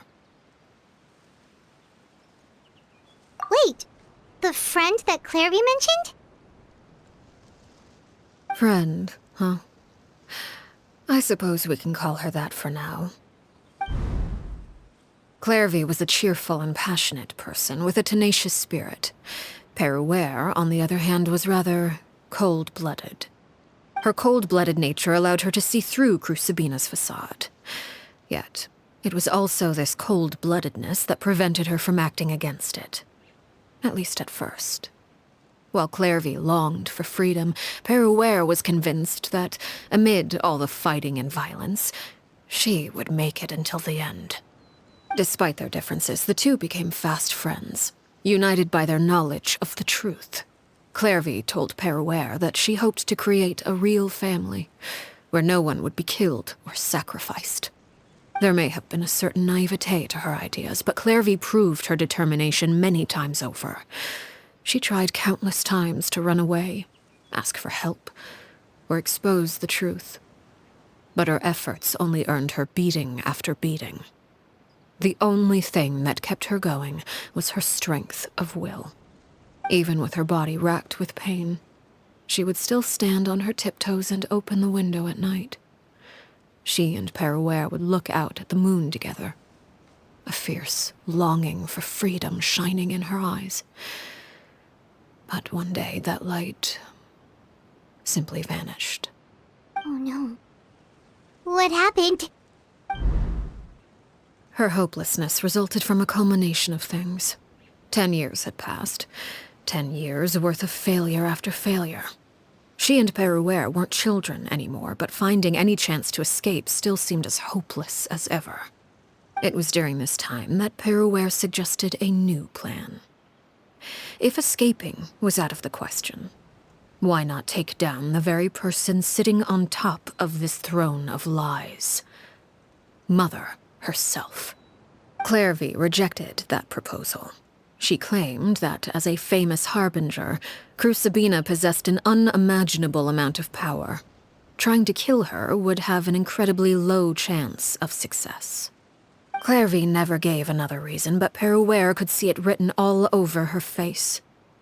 Clairvy still thought of Crucibina as her mother. Killing her own flesh and blood was a line she couldn't bring herself to cross. If she couldn't escape and fight back, then only one option remained. Precisely.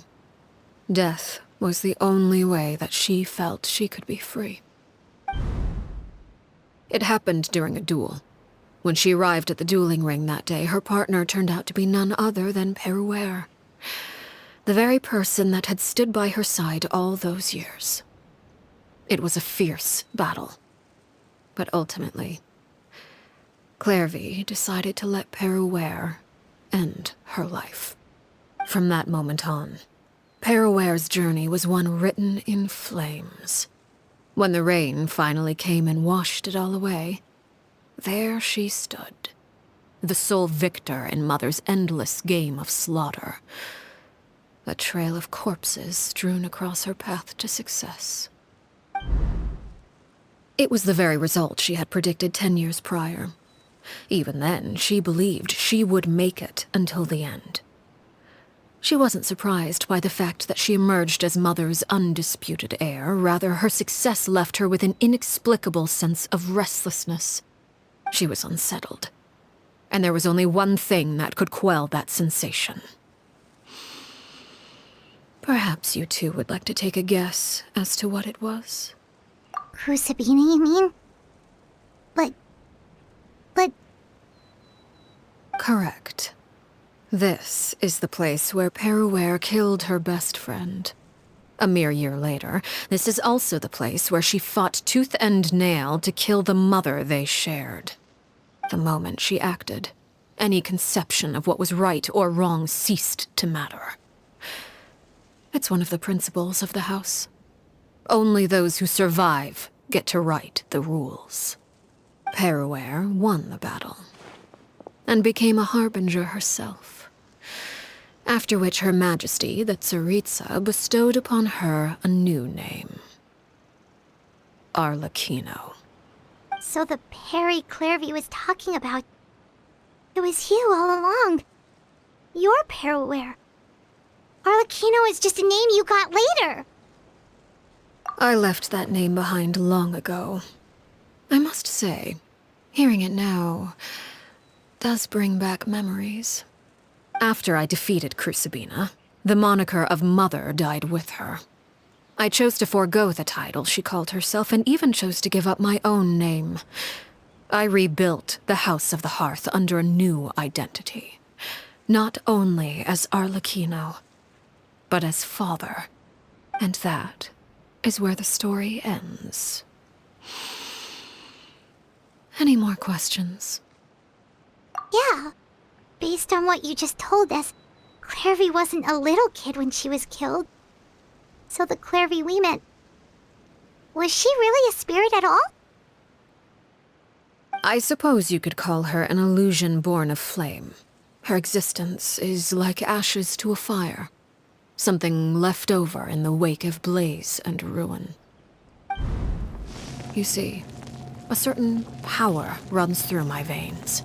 It's not unlike a curse. My flames leave behind shadows of anything they consume. Of course, the chances of those shadows morphing into a sentient entity are exceedingly slim. Clairvy is a very special case. Clairvy died when she was 16 years old, but what emerged from the flames was her 6-year-old self. Her appearance wasn't the only thing affected. Most of her memories were lost to the blaze as well. Memory is a mysterious thing indeed. Losing a portion of your memories will alter your sense of self. Lose 10 years' worth, however, and it would be like living in the past. Like returning to a version of yourself that never grew up. No wonder Paimon got such a weird feeling when we were talking to her. Perhaps I should put it this way. Clairvy is someone trapped in time. It may seem like she exists with us in the present, but she truly lives in the confines of her own past. So if all of that is true, then you must have known about Clairvy for a long time. Indeed. She's a rather volatile and unstable entity. Sometimes she would look after the children. She's even saved some of their lives. But other times, she would hide from me and become obsessed with revealing the truth about the house to anyone who will listen. Shadows don't have the capacity to learn or grow. Any new information they encounter is quickly forgotten over time. Your attempts to expose Clairvy to sunlight. They failed, yes. The reason is actually quite simple. In Clairvy's mind, the house is impossible to escape, and it is this very perception that traps her there. But no matter. All I have to do is kill her again, and all will be resolved. I don't anticipate so much as a single speck of ash will be left behind this time. Wait! Paimon can understand why you might want her gone, but isn't there another way? So what if she's trapped in her 6-year-old self? She's still your friend! At least talk to her first! It's too late for that. She broke the rules, and now she must be punished. That goes for Filial and Nantoy as well. She's had quite the effect on them. I hope you understand. The difference between Crucibina and myself lies in our formulation of the rules, not our policy for enforcing them. Upholding the rules without question is a trait we both share, because that is how a household should be run. Is this really what you want to do? Whatever could you mean? Don't you Want to say a proper goodbye at least? Whether as a killer or as a father, there are two things that must be avoided at all costs: anger and sorrow. Anger makes you impulsive. Sorrow causes you to waver. Well, it appears it's about time to proceed. Before we arrived, I told some of my well-behaved children to bring our troublemakers here by nightfall. I do believe I've kept my end of the deal. I gave your friends quite a bit more time. As for what happens now, we'll just have to wait and see.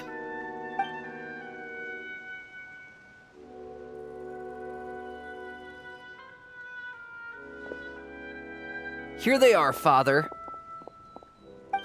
You gonna execute him? Seeing something like that would actually be a first for me. Lenny! I'm sorry. I heard about how you helped buy us more time. But I still failed. I couldn't find a way to fulfill her wish. Huh? Are you... Perry? Indeed, it's been a while, Clairvy. Perry! Shh. Stay right there. I'm sorry to postpone our reunion, but first, I believe certain scores need settling.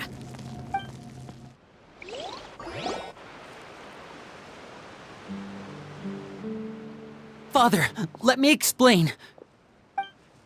Out of my way. Father! You chose to conceal a threat to the house, and for that, you must be punished.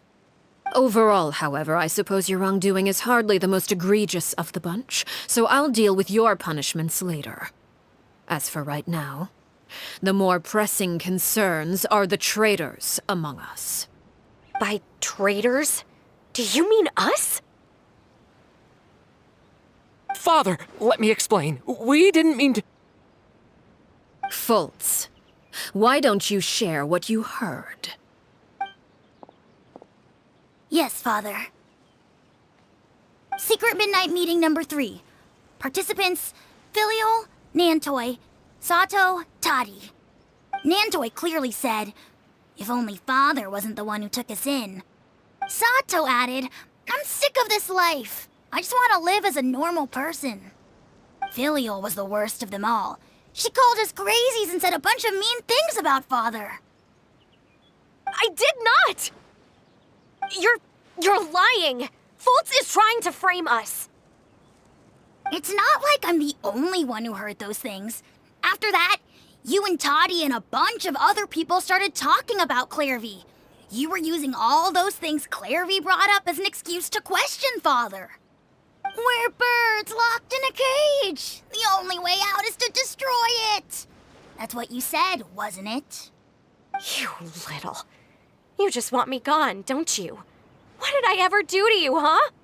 And you, Sheplo, have you forgotten who stood by your sickbed, watched over you, and changed your dressings? Come on, let's hear it then. What's your reason for all this?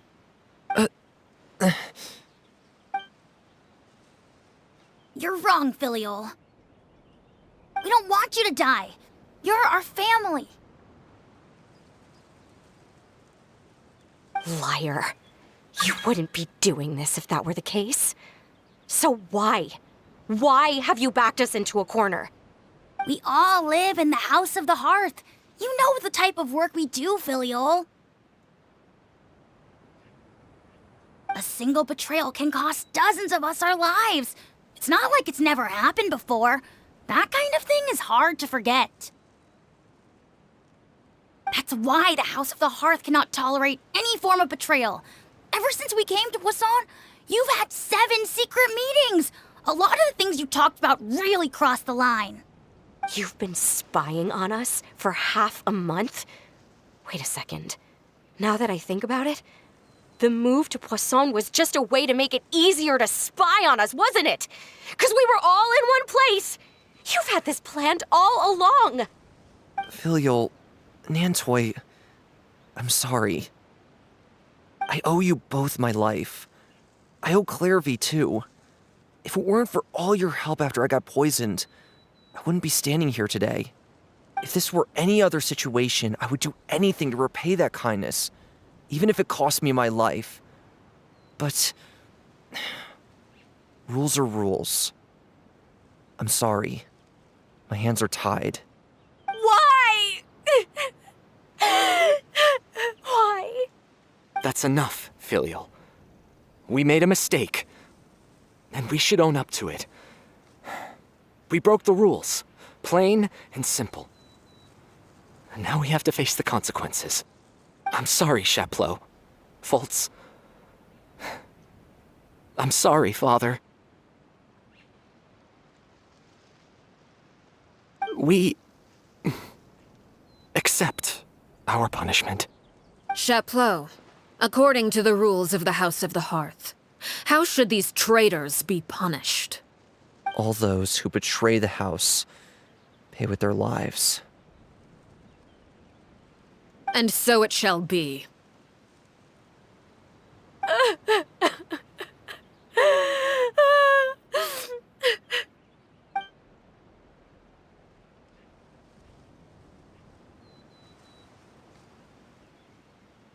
Father, please wait! Something you want to say, Linny? Please reconsider, Father. What Filial and the others did, does it really count as betrayal? We all come from broken families. From the very first day we joined the House of the Hearth, we wanted nothing more than to make it a real home.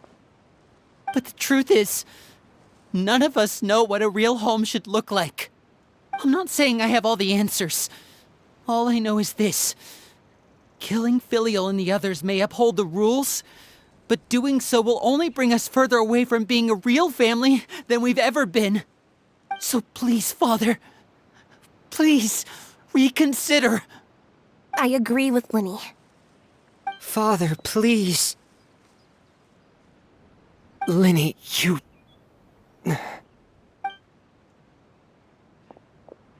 I also agree with Linny.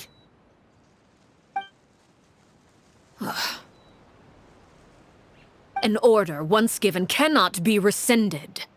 However, given the extent of your determination, I suppose we shall have to go about this a different way.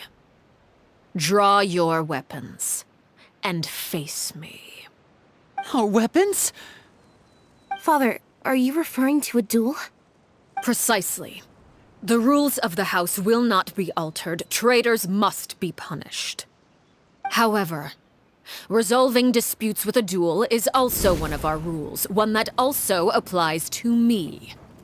Demonstrate a sufficient showing of strength, and I shall offer a concession. Wait. Beat Father in a duel? Impossible. Father is way too strong, even for Lenny.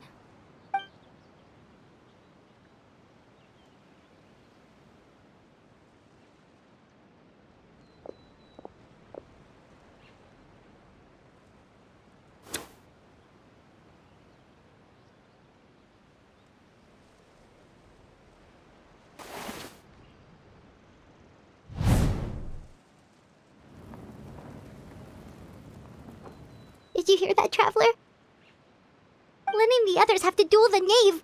What should we do? Can they really win something like that? If they lose, those people from the house are really gonna be executed. Hey, are you listening?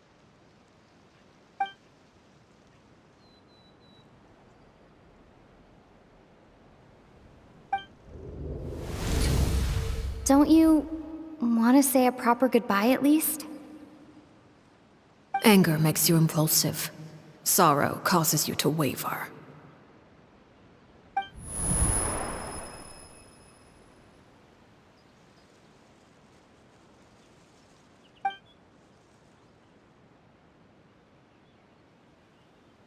Oh, looking at that expression on her face, she seems really serious about this. Guess that means there's no chance she's throwing the duel on purpose, huh?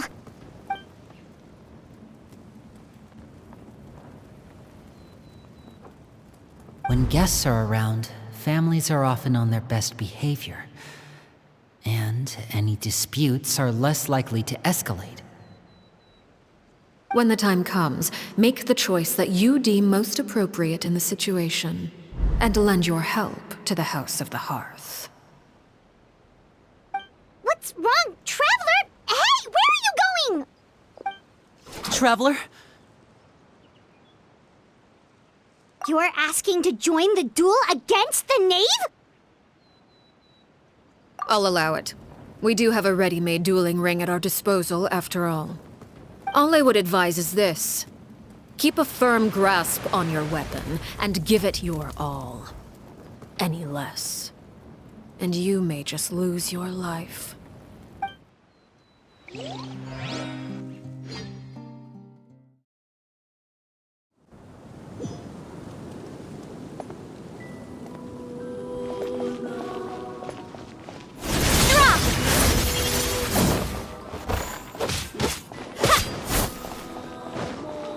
Closer now.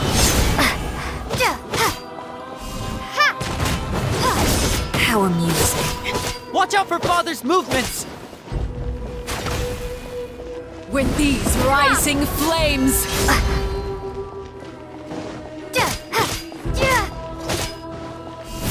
Starfall! Drop!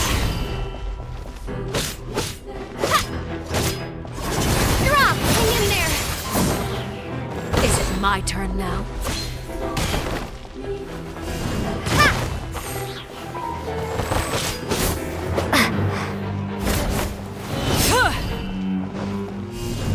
Now that's more like it.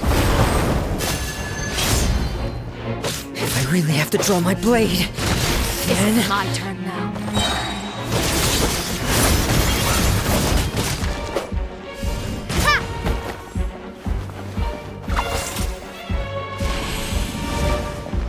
With the fall of darkness, Starfall! destruction shall rise. And voila! Have a taste of purple.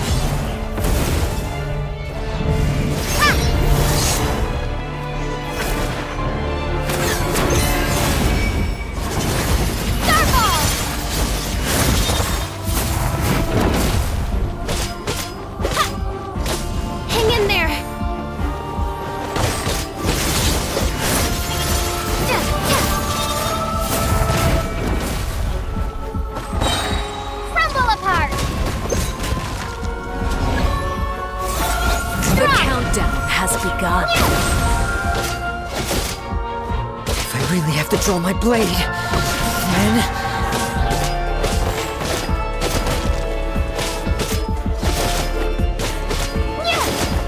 Starfall! Is it my turn now? Not bad. You proved to be a worthy opponent after all.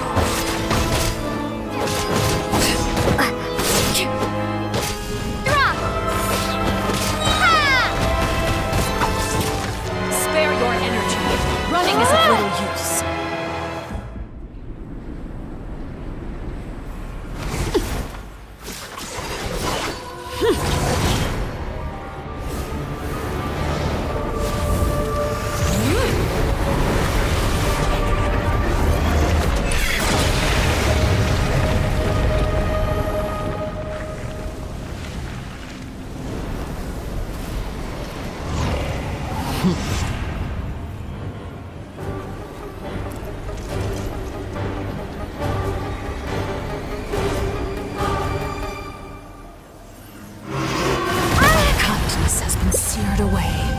My blade is all that remains. Watch out for Father's movements! Look out!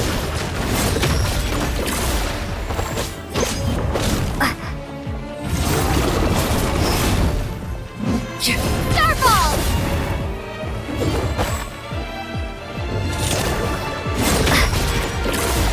Drop! Now's our chance! Over here! Let's see how strong your resolve truly is. Drop!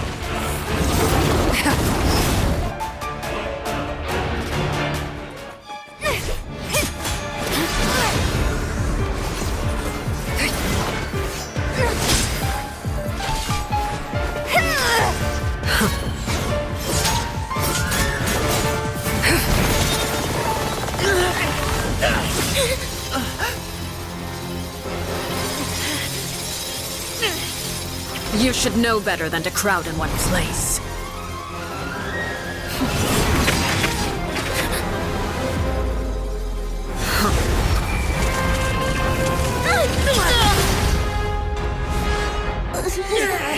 Oh, I know.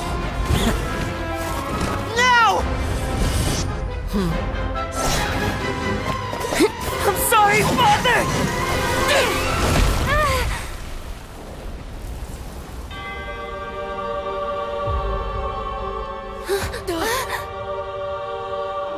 Sorry for what? This pitiful excuse for an attack.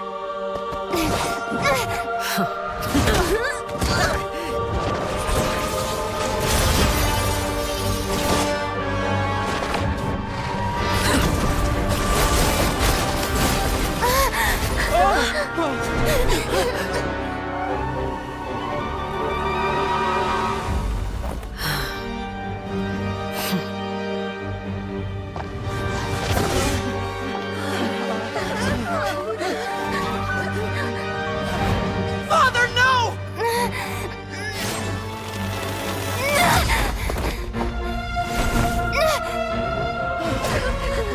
Made it out, did you? You're stronger than I expected.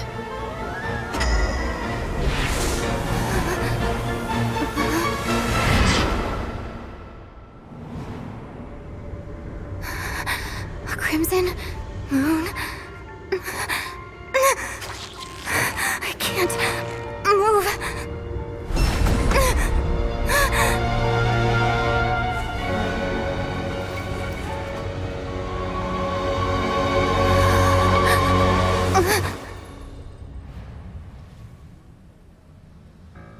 Still, not strong enough to beat me.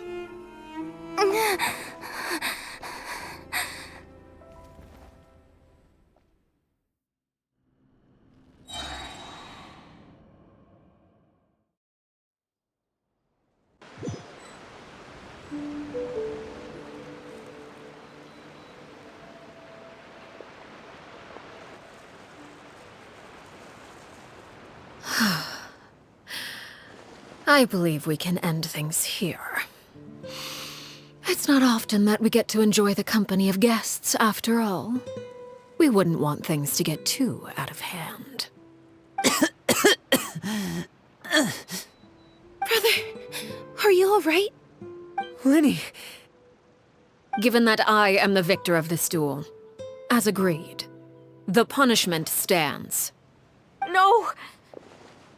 I never thought things would end like this.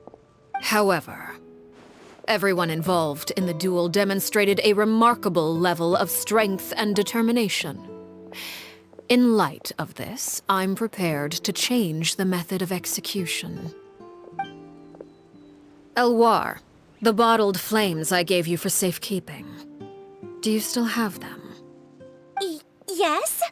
I wasn't sure what they were for, but I've kept them super safe. I didn't lose a single one. Wonderful. Then, in just a moment, I'll have you administer them. Bottled flames? Indeed. They're the product of a secret experiment.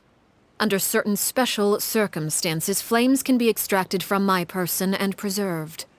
Once ingested, searing pain will spread across every inch of your body.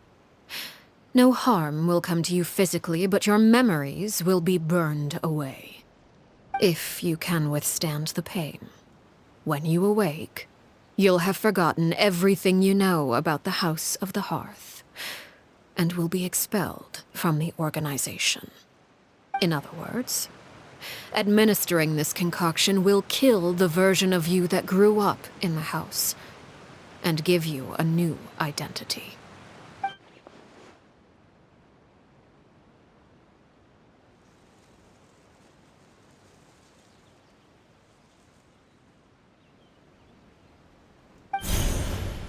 Memory is a mysterious thing indeed. Losing a portion of your memories will alter your sense of self.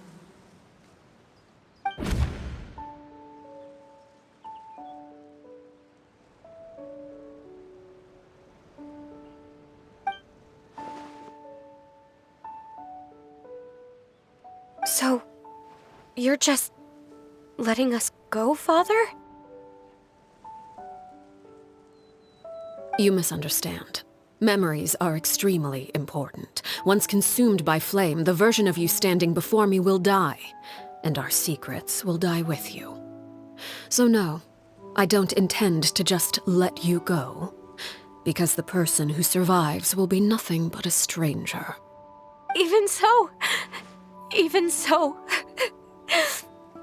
I won't have to live in fear anymore. I'm sorry, Father. I'm sorry I let you down. But I really... Don't cry, Filial. You haven't left the house yet, so there are still rules to be followed, yes? Remember what I taught you. Anger makes you impulsive, sorrow causes you to waver. Don't let yourself be controlled by your emotions. Of course. I'll remember. Dry your tears, and go pursue the life you really want. Yes, Father. Chaplot, Foltz, Elwar, take them back to Poisson. And bring Linny and the others as well. I prepared 3 extra vials of bottled flames. As for whether to take them, the choice is yours. Goodbye, children. The next time we meet, I will no longer be your father. Thank you for all you've done for the house. I hope you have bright futures ahead of you.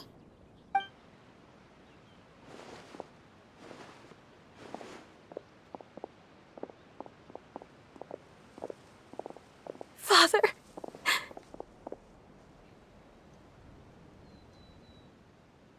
Let's go.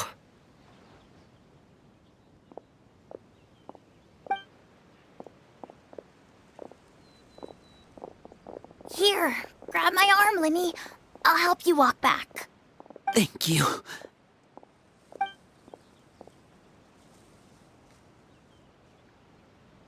Clairvy.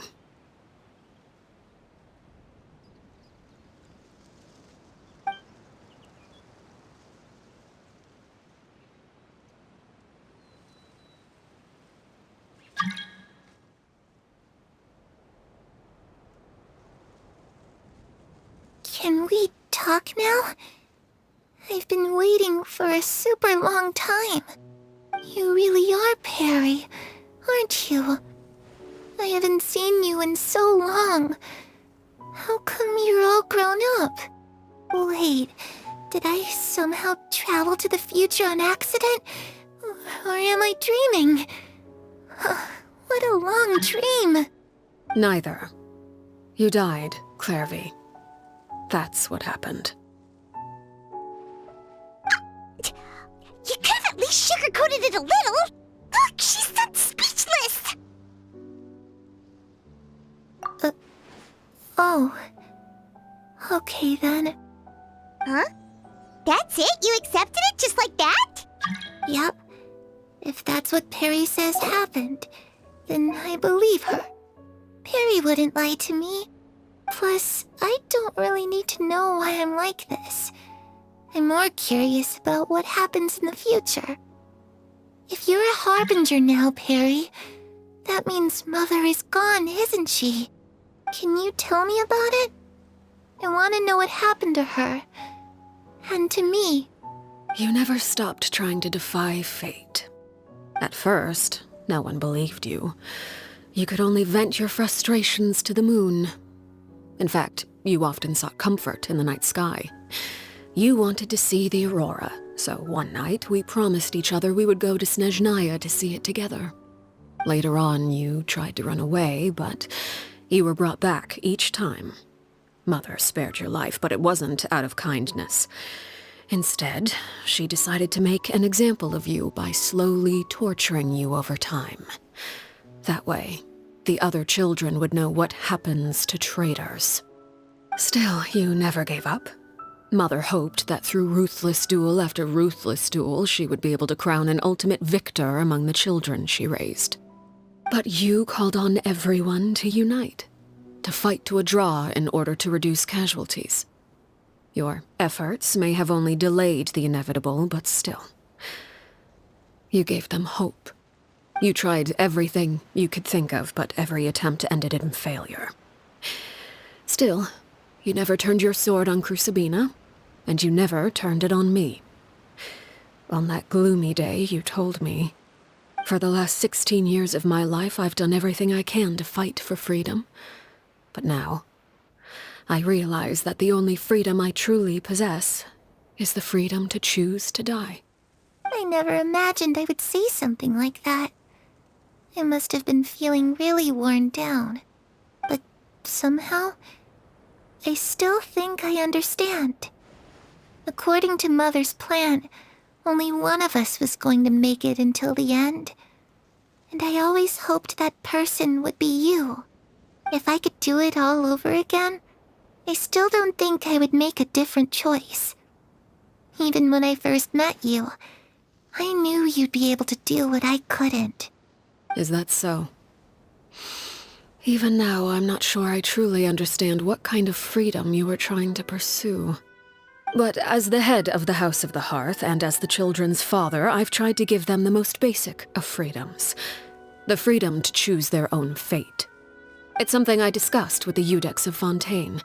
The children who want to leave the house will have their memories wiped clean of all secrets pertaining to the organization. In return, they will be allowed to live a normal life in Fontaine without being prosecuted for their past. Of course, I won't simply hand freedom to them on a silver platter. They have to fight for it and prove themselves worthy of it. Only freedom that is earned has true value. That's more than enough. That's exactly the kind of life I was fighting for. You know, Perry, I think you're a pretty amazing king, and a really great father, too. I'm really happy that you're the one who took over the house. I guess I do have one regret, though. I still haven't seen the outside world. Well, it just so happens that our dear guests over here have been to many nations and traveled to countless places. Perhaps they would be willing to tell you what the outside world is like. Really? Of course! We've traveled all over the place. We've got so many stories, we could probably talk your ears off for 3 days straight.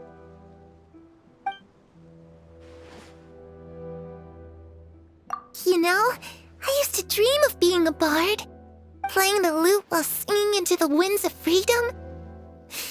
Even if there was no one there to listen, I would have continued to sing no matter what. Ah, that's where Mora comes from. I never knew that before. If I had some Mora, I would buy 3 new dresses. One for me, one for Perry, and one for Mother. It's just too bad Perry doesn't like wearing dresses. And Mother, well, she probably wouldn't accept something like that either. I guess I'd just have to keep them all for me then.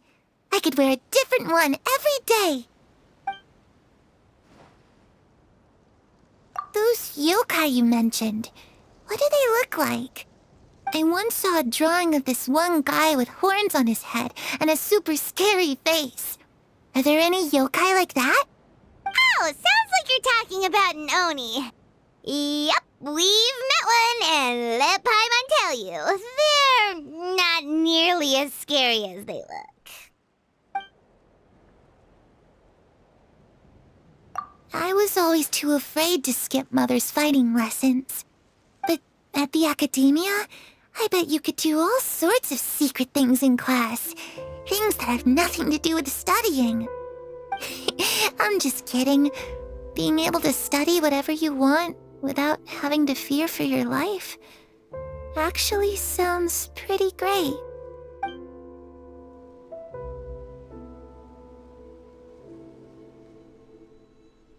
The situation was super dangerous. Lenny and Lynette were accused of committing a crime, and they were going to have to stand trial at the Opera Epicles. Oh no, that must have been hard for all of you. What happened next? Don't worry, we were able to turn the situation around super quickly, all thanks to Detective Paimon, of course. How'd you do that? Come on, tell me. Okay, so it was like this. After the failed magic show, we rushed to the scene and...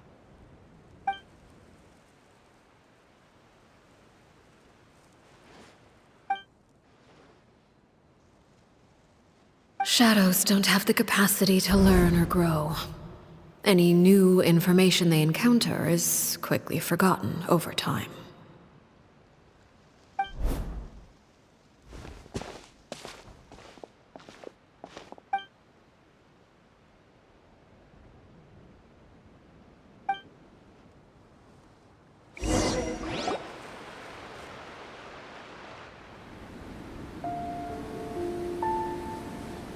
Clairvy, you've worked tirelessly from the shadows to overthrow the House of the Hearth.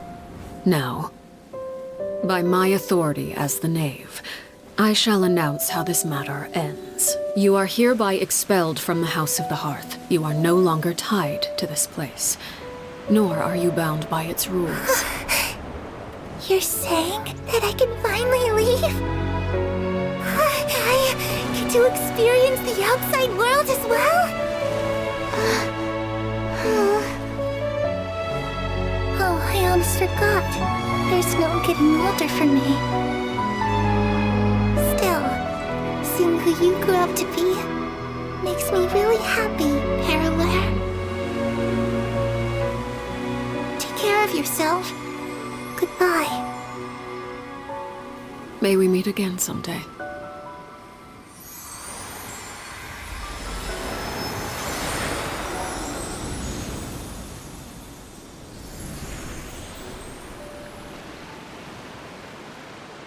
Clairvy.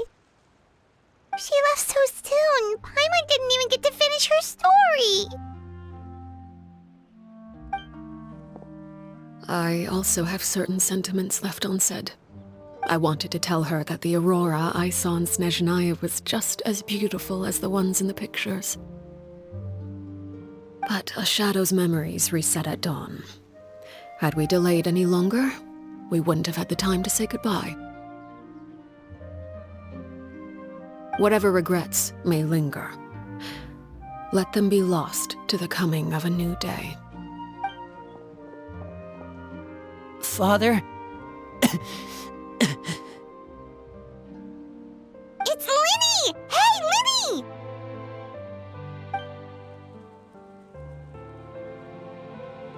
What is he doing back here? Let's go check it out.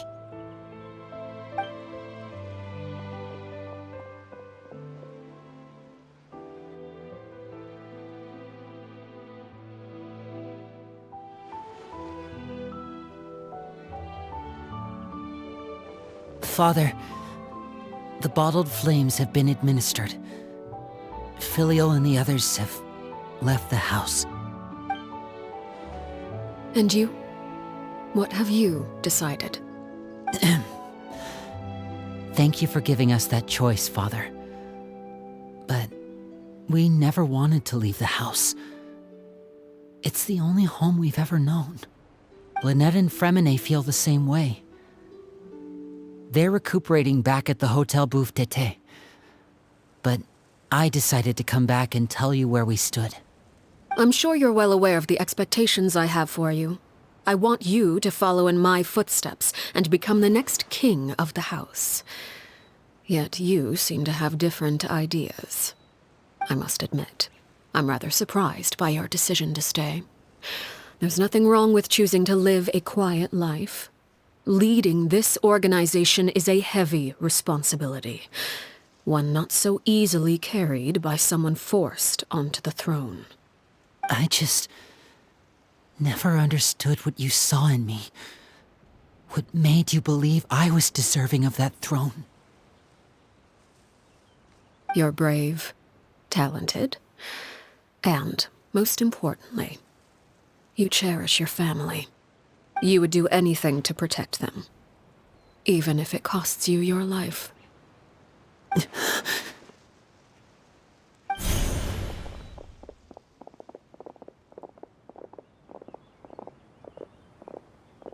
Speaking up back there was so brave of you, Linny.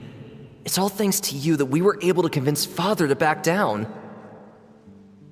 You're a hero, Linny. Hero?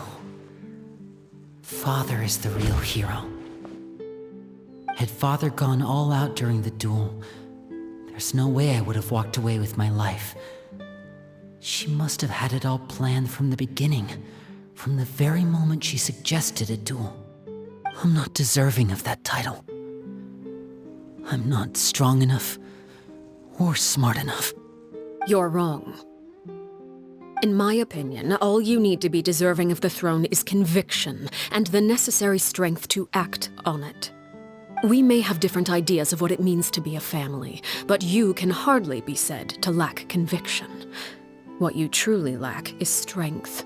For someone of your talent, though, that's something that will come with time. Even without that strength, you still chose to face me in a duel, even though the odds were stacked against you. That capacity to honor your convictions is what I truly see in you. Father. No one knows what the future holds, what tragedy or triumph may be in store. Being at the head of this organization requires the strength of will to face whatever comes. Caution will only hold you back. If reaching a certain standard were required to go after what you want, I would never have succeeded in killing my predecessor. Back then, there was still a considerable gap between our abilities. Strength may decide the ultimate victor, but those who let a lack of strength dictate their decisions or undermine their convictions will never be worthy of the throne. I understand, Father. Thank you. Children must grow up to surpass their parents. Only then can a family continue to flourish. The road ahead is not an easy one, so I'll ask you one last time. Are you certain you want to stay? You've done so much for me, Father, and that kindness must be repaid. Plus, with Project Stuja at hand, there are many dangers ahead, and I, for one, don't intend to back down. Protecting my family at all costs. That's my conviction. Then you're welcome to stay. As for Project Stuja, you need not be too concerned. If those cowardly businessmen and heartless dignitaries try to take us down, I'm prepared to teach them a lesson. Having members who longed for the light was our organization's last weakness. With those members no longer among our ranks, the House of the Hearth is like a spider hiding in the shadows. We need only wait for our prey to come to us. At present, our imperative is to use their plan to our advantage. In doing so, a crimson moon shall rise amid the frigid blizzards of winter. No demonstration of loyalty shall go unrewarded, and no sacrifice shall be in vain. As for the two of you, whether we meet again as friend or foe, I'll remember the camaraderie we shared in this moment. No matter how arduous the journey ahead, I hope we both reach our desired destination.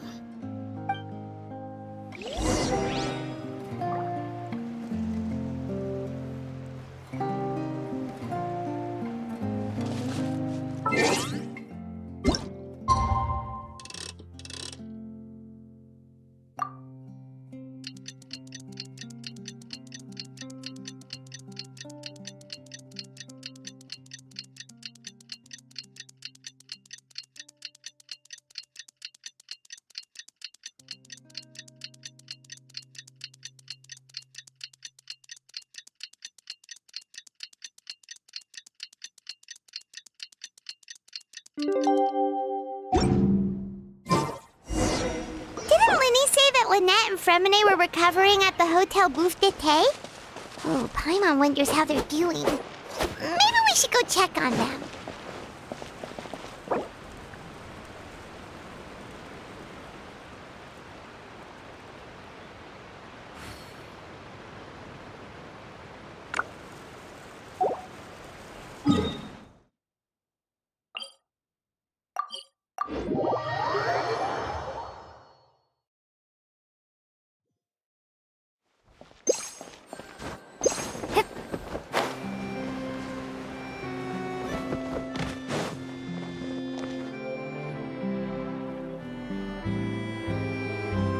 Lynette? Fremine? How are you feeling? Much better. Whew, what a relief! What about you? Are you feeling alright? I knew you'd come out unscathed. Us, on the other hand, well, we've been bedridden for 2 days. I couldn't even turn over. Oh, and I wanted to ask, is Clairvy gone? Linny and the other members have left Poisson and returned to the House of the Hearth.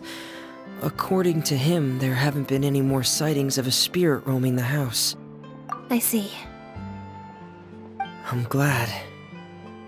Father came to check up on us 2 days ago and told us about what happened with Crucibina and Clairvy. Actually, I've met Crucibina before.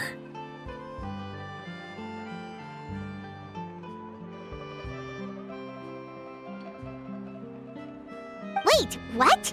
You've met the former knave? Crucibina died a year after Clairvy. It was during the year between their deaths that I joined the House of the Hearth. Crucibina had an extremely cruel and radical way of doing things. While she was alive, the atmosphere in the house was suffocating. When I joined, though, the experiment she valued so much had already come to an end, and all the people involved, dead and injured alike, were gone. Crucibina never talked about the past with us newcomers. A couple of months after I joined, Father killed Crucibina and burned all her files. With that, the names of all the people subjected to her experiments, Clairvy included, were lost to the flames, along with the painful memories they represented. Father took in Lenny and me a couple months after that, but she never mentioned anything about Crucibina or Clairvy. It really seems like something she was planning to keep to herself. The last time you talked to her, did she mention why she kept it a secret for so long? She said she didn't want us to be affected by the darkness of the past. She was worried we'd develop a false sense of gratitude towards her if we knew about it. The foundation of a family should be free of any corrupting influence. Whatever happened in the past, it has nothing to do with who we are now. And that's what Father told us in the end. But I still thanked her for everything. It was only after hearing about what Crucibina did that I finally realized how insignificant our lives could have been. The members of the house meant nothing to her. To say that she valued them in any way, even just as a tool, would probably be giving her too much credit. If Father hadn't taken over the House of the Hearth, I probably would have already... Father rarely brings up the fact that she saved us.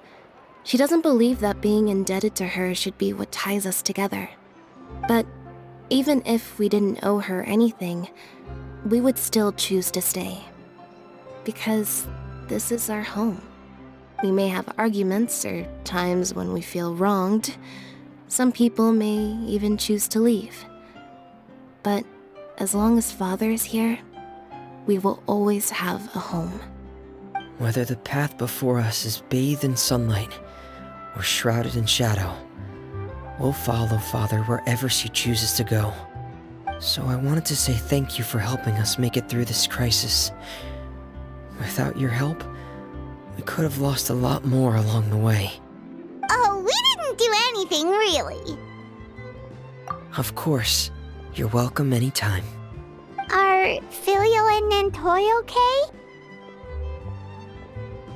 I actually saw them at a cafe this morning. They didn't recognize me. From what I could tell, they were drinking coffee and talking about one of the operas that started running recently. They seemed happy. If I had to take a guess, I would say they finally found the kind of life they always wished for.